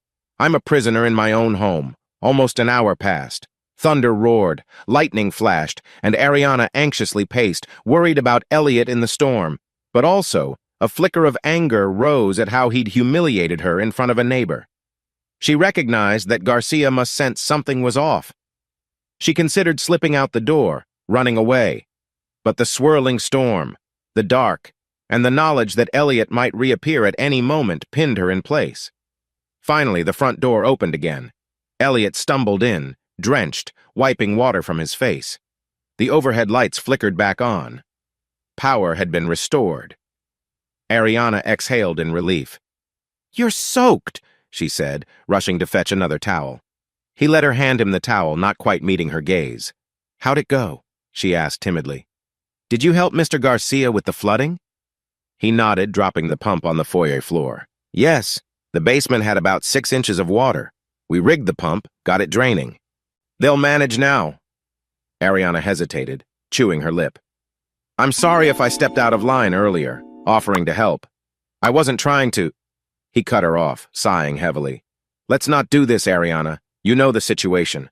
I didn't want you out there in the storm. And I definitely don't want you wandering around after everything that's happened. Enough." She flinched, swallowing back tears. "I understand." He peeled off his soaked jacket. Ariana took it, hanging it near the door again. The tension coiled thick in the air. She dared an attempt. "Would you like coffee or something hot? You must be cold." He paused, then grudgingly nodded. "Sure." As she moved to the kitchen, he ran a hand through his wet hair, stepping into the living room. She heard him sink onto the couch with a weary groan. She boiled water, heart pounding. She realized how these domestic tasks, preparing drinks, tidying up, were her only ways to show some small care for him. Perhaps deep inside she hoped he might relent. But as the water whistled, she glanced at the living room doorway, recalling the unstoppable vow he made. Could small gestures of kindness break that vow? She doubted it. She returned with 2 mugs of hot chocolate this time. figuring coffee might keep him awake. He accepted the mug with a single nod. They sipped quietly, each on separate sofas. The newly restored electricity glowed from the overhead lamp, but the swirl of the storm outside and their inner turmoil remained. Finally, Ariana braced herself. "Elliot, do you see an end to this? I know you said you'd keep me here until you finalize your plans, but it's been weeks. I'm wondering how long." He stared into his mug, face unreadable. "That depends on a lot of factors. My mother's health, my deals, and your behavior. If you keep your head down, maybe sooner rather than later. If you slip well, you know the consequences." She trembled, tears welling again. "I won't slip. I gave you my word." He looked up, brow furrowing. "Your word used to mean something. Now I only trust it so far. Let's leave it at that." A sob caught in her throat, but she forced it back. She realized how deeply she'd shattered his trust. The unstoppable man who once confided in her now saw her as an unfaithful stranger. She half wanted to scream, or run, or beg. Instead, she sipped the hot chocolate, tears slowly trickling. A couple days later, Ariana was startled by a ring at the door while Elliot was at the hospital. She peered through the window to see a man in plain clothes, flipping a badge. Riverside PD. Fear clenched her. Another officer? Possibly from IA? She considered not answering, but the ring persisted, and the man glanced around, probably certain someone was home. Finally, she cracked the door open. "Yes?" He introduced himself as Lieutenant Brenner. "Ma'am, I apologize, but I need to ask about Jerome Wilkes. Official matter. Are you Ariana Carter?" Her heart hammered. "Yes." "But I can't talk." He held up a palm. "I'm not here to cause trouble, but we've got an ongoing inquiry into Wilkes's conduct. We suspect certain individuals threatened to block testimonies or blackmail. Are you safe? Blink if you're under duress." Her eyes widened. She stammered, I can't do this. Please leave." Then she tried to close the door, but he pressed gently. "Mrs. Carter, if you're being coerced, the PD can protect you." A wave of longing to accept help crashed in her chest, but Elliot's unstoppable wrath overshadowed it. She recalled the camera evidence, the humiliating scenario. She whispered, "I'm sorry. I can't." Then she pushed the door shut, locking it. The man knocked once more, then cursed under his breath, footsteps receding. Ariana stood with her back to the door, breathing hard, tears falling. "They keep offering me a lifeline, and I keep turning it away." That evening, Elliot arrived, noticing her puffy eyes. She trembled, worried the PD might have left a card. She bit her lip, deciding not to mention the policeman's visit. If Elliot found out, he might lash out or suspect she was colluding. The fear gripped her. She forced a shaky smile. "Dinner's in the oven." He gave her a curious look but said nothing. She realized each day was a ticking bomb and the fuse was nearly burnt. Night fell. Ariana lay awake, haunted by unstoppable nightmares. She saw Elliot in a rage, brandishing photos, humiliating her publicly. She saw Jerome losing his job, blaming her. She saw Dana collapsed in the hospital, undone by stress. She jolted upright, chest heaving. "I can't live like this forever," she thought. But is there any escape? She recalled Jerome's vow to protect her, the PD's offers for help. Could she risk everything? The chance that Elliot would retaliate was enormous. She pictured him behind the scenes, unstoppable in real estate, unstoppable in revenge, forging new ways to corner her if she tried. The uncertainty paralyzed her. A day or two later, Elliot came home, quietly setting his keys down. Ariana peered at him from the living room. He rubbed his neck, exhaustion radiating. "Mom's stable again. She's regaining a bit more speech." Ariana managed a relieved nod, stepping closer. "That's wonderful. I'm so glad." He eyed her, hesitation flickering. Then he said, "She asked about you again, said she wants you to sit with her soon." Ariana's heart leapt. "Oh, I'd love that, if you let me." A conflict churned in his eyes. "Yeah, fine. We can go tomorrow, but you follow my lead. We keep everything calm." She nodded eagerly, tears misting. "Of course. Thank you." He paused, then turned away. "I'm heading for a shower." Ariana stared after him, half hopeful that maybe these small concessions indicated a softening. Then she recalled the roiling storm of heartbreak behind his composure. She realized how uncertain everything was, how unstoppable his anger remained, but she'd cling to any sliver of normalcy for Dana's sake. The next afternoon, they visited Dana again. Ariana gently held Dana's hand, brushing back the older woman's hair. Elliot stood by the bed, arms folded, expression taut. Dana gave Ariana a faint smile, forming halting words. "Glad you here." Ariana forced a warm smile. "I'm here, Dana. All the time. You just focus on getting stronger." She glimpsed Elliot's face guarded, but not vicious. Possibly the presence of his mother tempered him. Dana's eyes flicked between them, suspecting tension, but she was too weak to probe. She merely squeezed Ariana's hand. A nurse stepped in. Ariana recognized her as the one who had texted from Dana's phone. She smiled kindly. "Nice to see you again, Mrs. Carter. Miss Dana's been asking about you daily." Ariana's chest tightened with guilt. They were living a monstrous lie in front of this nurse, pretending to be a stable couple. Elliot cleared his throat. "We won't stay long, don't want to tire her." The nurse nodded, continuing her checks. Dana gave a small moan of protest. Ariana patted her arm. "I know, but you need your rest, okay?" Dana's watery eyes locked on Ariana, struggling to speak. "UL?" She tried to say both their names, but it came out garbled. Ariana's tears brimmed again, and she gently kissed Dana's cheek. "We're here, don't worry," she whispered. After a final lingering moment, they left. The silent corridor pressed on Ariana's mind. She wanted to say something to Elliot, to thank him or express sorrow. But as they reached the hospital parking lot, he stuffed his hands in his pockets, focusing on the sidewalk. "She's doing better than expected," he murmured. Ariana nodded, letting quiet empathy settle.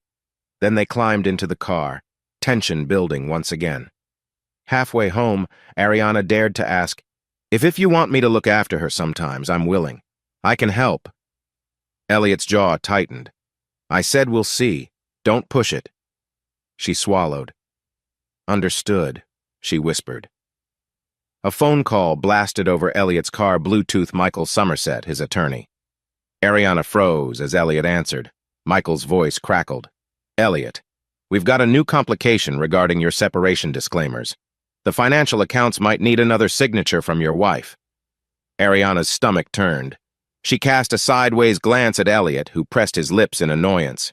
"Really, Michael? We did that already." The attorney explained some nuance about joint accounts, intangible assets, blah blah. Elliot exhaled. "Fine, schedule it. We'll sign. I'll bring her in." Ariana closed her eyes, heart sinking. Another official step ensuring she ended with nothing. Elliot ended the call, focusing on the road. Ariana stared out the window, tears silently falling, another nail in the coffin of her future. By the time they reached home, the storm from earlier days had passed, replaced by an uneasy calm. Ariana stepped out of the car, weighed down by unstoppable dread. She realized she was trudging toward an uncertain horizon. More disclaimers, more threats, more blackmail. The only bright spot was that Dana might recover. But how would Ariana survive the emotional torture until Elliot decided to finalize everything? That evening, the house felt smaller than ever, the walls pressing in. Ariana scrolled her phone, reading the disclaimers Michael had emailed. Each bullet point hammered the truth. She was powerless, a prisoner of Elliot's unstoppable vendetta. She half lay on the couch, tears slipping quietly, whispering to no one, "How much longer can I endure this?" Upstairs, Elliot typed away on his laptop, possibly finalizing more deals or searching for new angles to bury Jerome. The vow to punish Ariana and her lover overshadowed everything. Ariana felt her hope diminishing daily. Would she break first, or would Elliot's unstoppable wrath eventually subside? She had no answers. She only had heartbreak. Rain pattered against the windows once more, a steady hush that seemed to haunt the Meadow Lane house for weeks.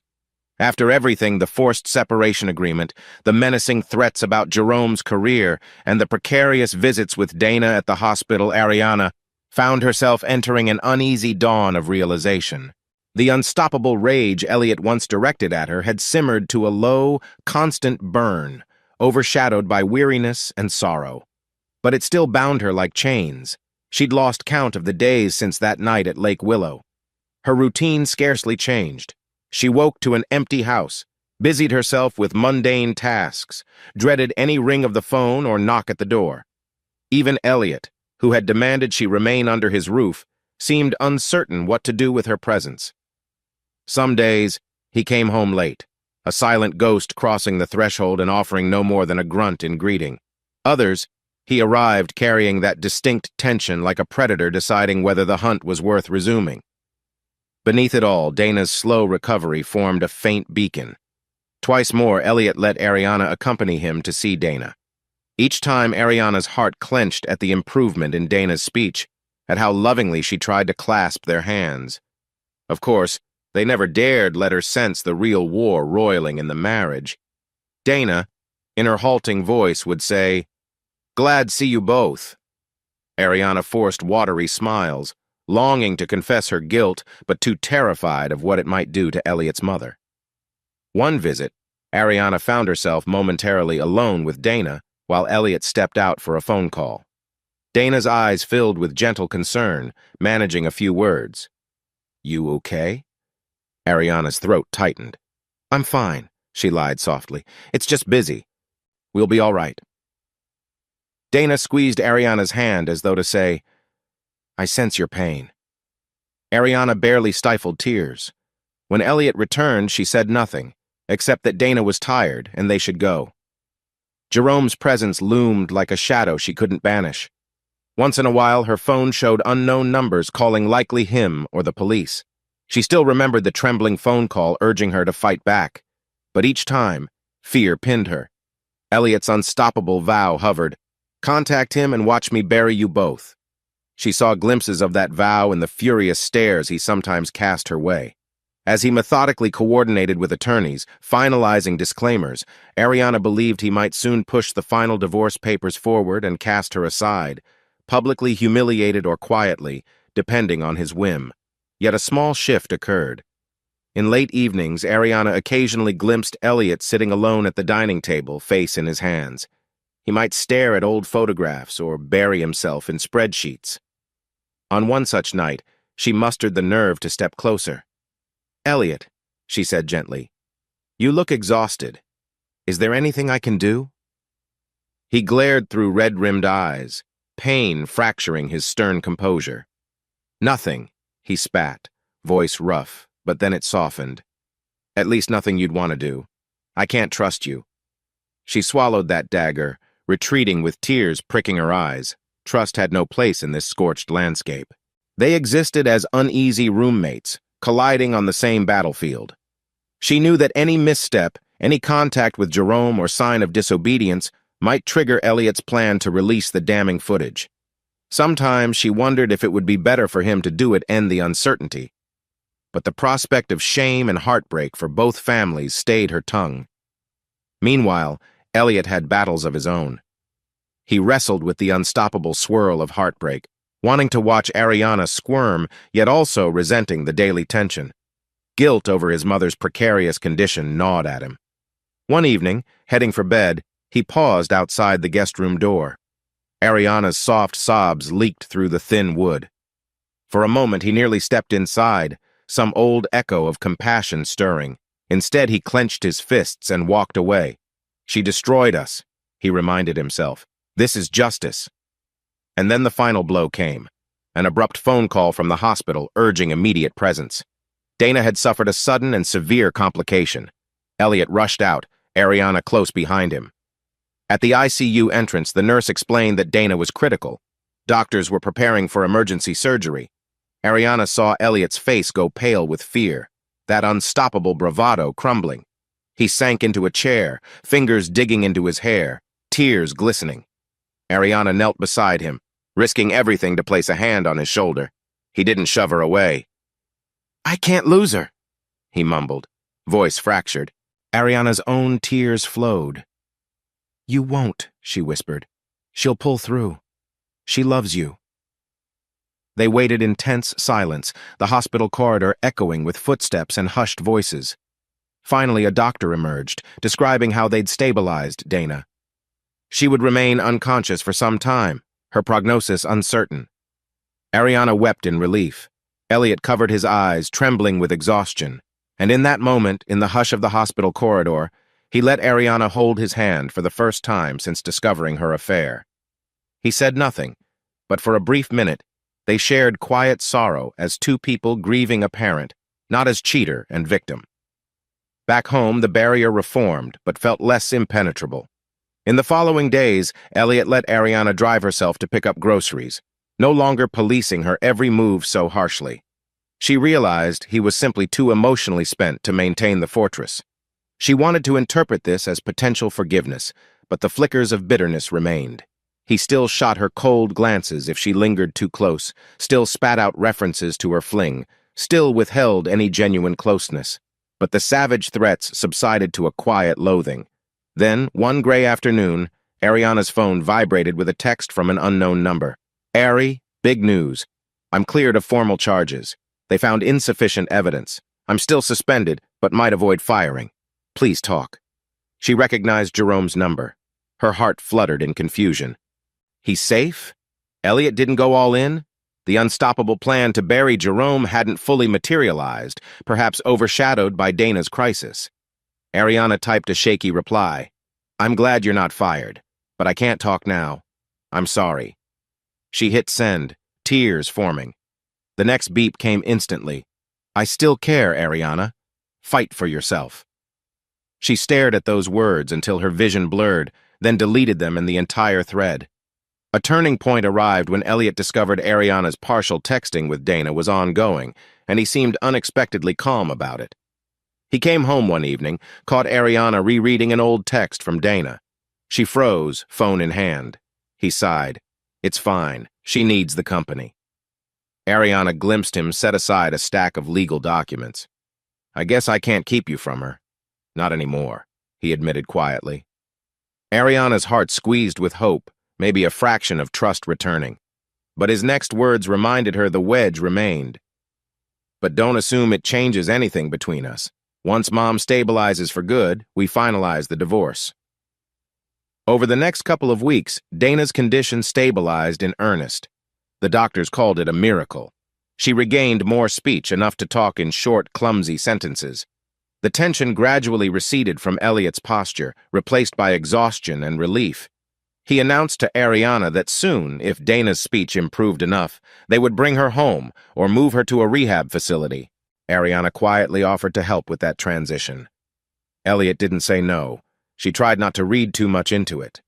As Dana improved, so did Elliot's impetus for revenge. The unstoppable storm that had paused out of grief now threatened to reignite.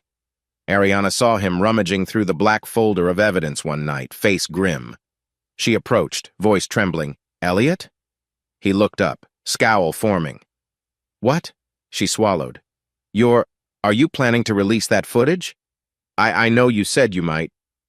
He stared a moment, then exhaled, slamming the folder closed. "Don't push me. I have legal angles to settle. Let's just say if you vanish, or if you contact your cop lover, I'll do what needs to be done."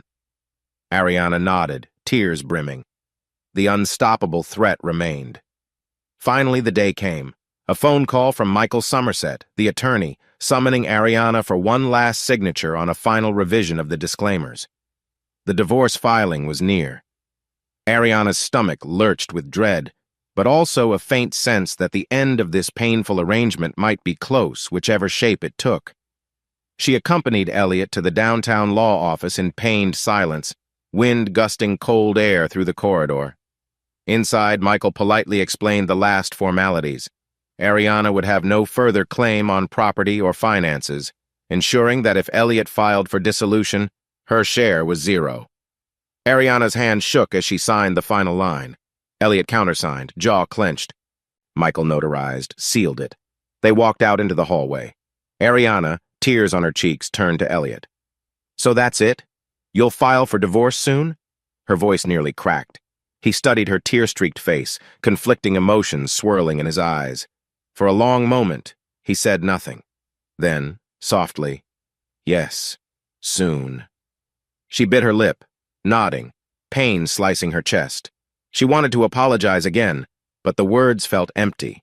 They left the building side by side, yet light years apart. 2 days later, Elliot found out Dana would be discharged to an assisted rehab facility. Ariana joined him, carefully guiding Dana's wheelchair. The older woman's speech had improved enough to form short sentences. She occasionally asked them, "You good together?" Ariana forced a smile, telling her, "We're okay." Elliot remained stony, but he nodded for Dana's sake. That night, Ariana and Elliot returned home, the house feeling more final. Ariana wondered if the next day might bring the formal divorce filing. In a swirl of anxiety, Ariana found herself in Elliot's office. He was at his desk, finalizing real estate forms. She mustered shaky courage to speak.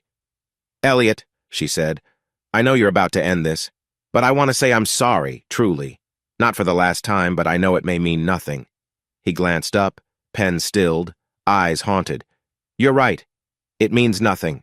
But go on." She swallowed. "I regret betraying you. I've lived in torment since that day. I'm not asking for forgiveness. Just letting you know I accept the consequences. If you want the divorce final, I won't fight you." He closed his eyes briefly. "I already knew you wouldn't fight. Why would you?" She nodded, tears slipping. "And I want you to know I'm grateful you didn't publicly ruin me or my family, or release the footage. You could have done that, but you didn't." He sighed, setting his papers aside. A silence thickened, broken only by a faint hum from the air conditioner. Finally, Elliot said in a tired voice, "Maybe I lost the appetite for total destruction after seeing Mom nearly die. Or maybe I realized humiliating you wouldn't fix my heartbreak. Either way, I'm done." Ariana's tears glistened. "Does that mean you'll finalize the divorce quietly?" A brittle nod. "Yes. I'll have Michael handle it. You'll leave with no claim as we agreed. Then we never need see each other again." Ariana suppressed a sob, turning away. "All right," she whispered. Time felt suspended. The unstoppable wave had come full circle. Ariana had no illusions now. She'd exit with nothing, but at least she might salvage some shred of dignity. She spent the next few days packing, half in a fog. One morning, Elliot wordlessly handed her a short list of items, clothing, personal belongings, etc. she could keep. She quietly loaded them into boxes. The final blow came when he said, "Michael has the divorce petition. We'll sign soon. You'll move out the next day. Fine by you?" She nodded, voice caught in her throat. And then the hospital summoned them again. Dana had requested a family meeting. Ariana didn't know what it entailed, but Elliot insisted she come. They found Dana in her rehab room, upright, eyes sharper, voice still slurred but intelligible. She told them, "I know something wrong," and asked them to be honest. Ariana's tears welled, but Elliot shook his head, fumbling a gentle fib about just stress. Dana sighed. "No, I see." She cast Ariana a mournful glance, then Elliot. "You fix." Elliot's shoulders stiffened. Ariana stared at the floor. Dana's question hung. Would they fix the marriage? Ariana felt certain the answer was no, but a flicker of doubt surfaced in Elliot's eyes. He inhaled, then replied quietly, "We can't fix it, Mom. It's too late." Dana closed her eyes, a tear sliding down her cheek. Ariana pressed her lips, stepping forward to gently embrace the older woman who trembled with sorrow. Afterward, they left in a hush. In the corridor, Ariana apologized again, voice shaking. Elliot gave no response. Over the next 24 hours, Ariana braced for the final blow. She sat in her half-empty bedroom, boxes stacked, waiting. Elliot came in, handing her a final set of documents from Michael. "Sign these." She complied, tears dripping onto the pages. He signed, too, not meeting her gaze. Early the next morning, Ariana found Elliot in the foyer with her boxes. He gazed at her with an emotion she couldn't name: rage, sorrow, emptiness. She carried the last suitcase. "Where will I go?" she whispered, half in tears. He shrugged, voice low. "I don't care. We're done." She nodded, heart shredded. She moved to the door, pausing once more, eyes on him. "Goodbye, Elliot," she whispered. He hesitated, pressing his lips. "Goodbye." A single word. She walked out into the dawn, forcing herself not to look back. The unstoppable circle of betrayal and revenge had reached its bitter conclusion. She never saw the humiliating footage go public. Elliot apparently decided not to unleash it. Maybe in the end, love for his mother overshadowed the final step. Ariana left with a battered heart, no finances, a swirl of regrets. She heard rumors that Jerome narrowly escaped being fired, thanks to insufficient proof or internal affairs politics. Meanwhile, Elliot continued thriving in real estate, unstoppable in success, albeit weighed by heartbreak. Dana eventually returned home, her health stable. They parted ways, carrying wounds impossible to fully heal. Ariana lived with the knowledge of her betrayal, starting from zero again. Elliot lived with unshakable bitterness, but spared her the ultimate ruin. The unstoppable fury had softened to an empty hush, and so the story ended, not in triumphant reconciliation, nor in cataclysmic destruction, but in a subdued farewell. Ariana stepped into a future of quiet repentance, Elliot resuming his unstoppable drive, each forever changed by betrayal and heartbreak. The final pages closed on the memory of a love that once was bright, undone by neglect and forbidden desire, leaving behind only the echo of regret and the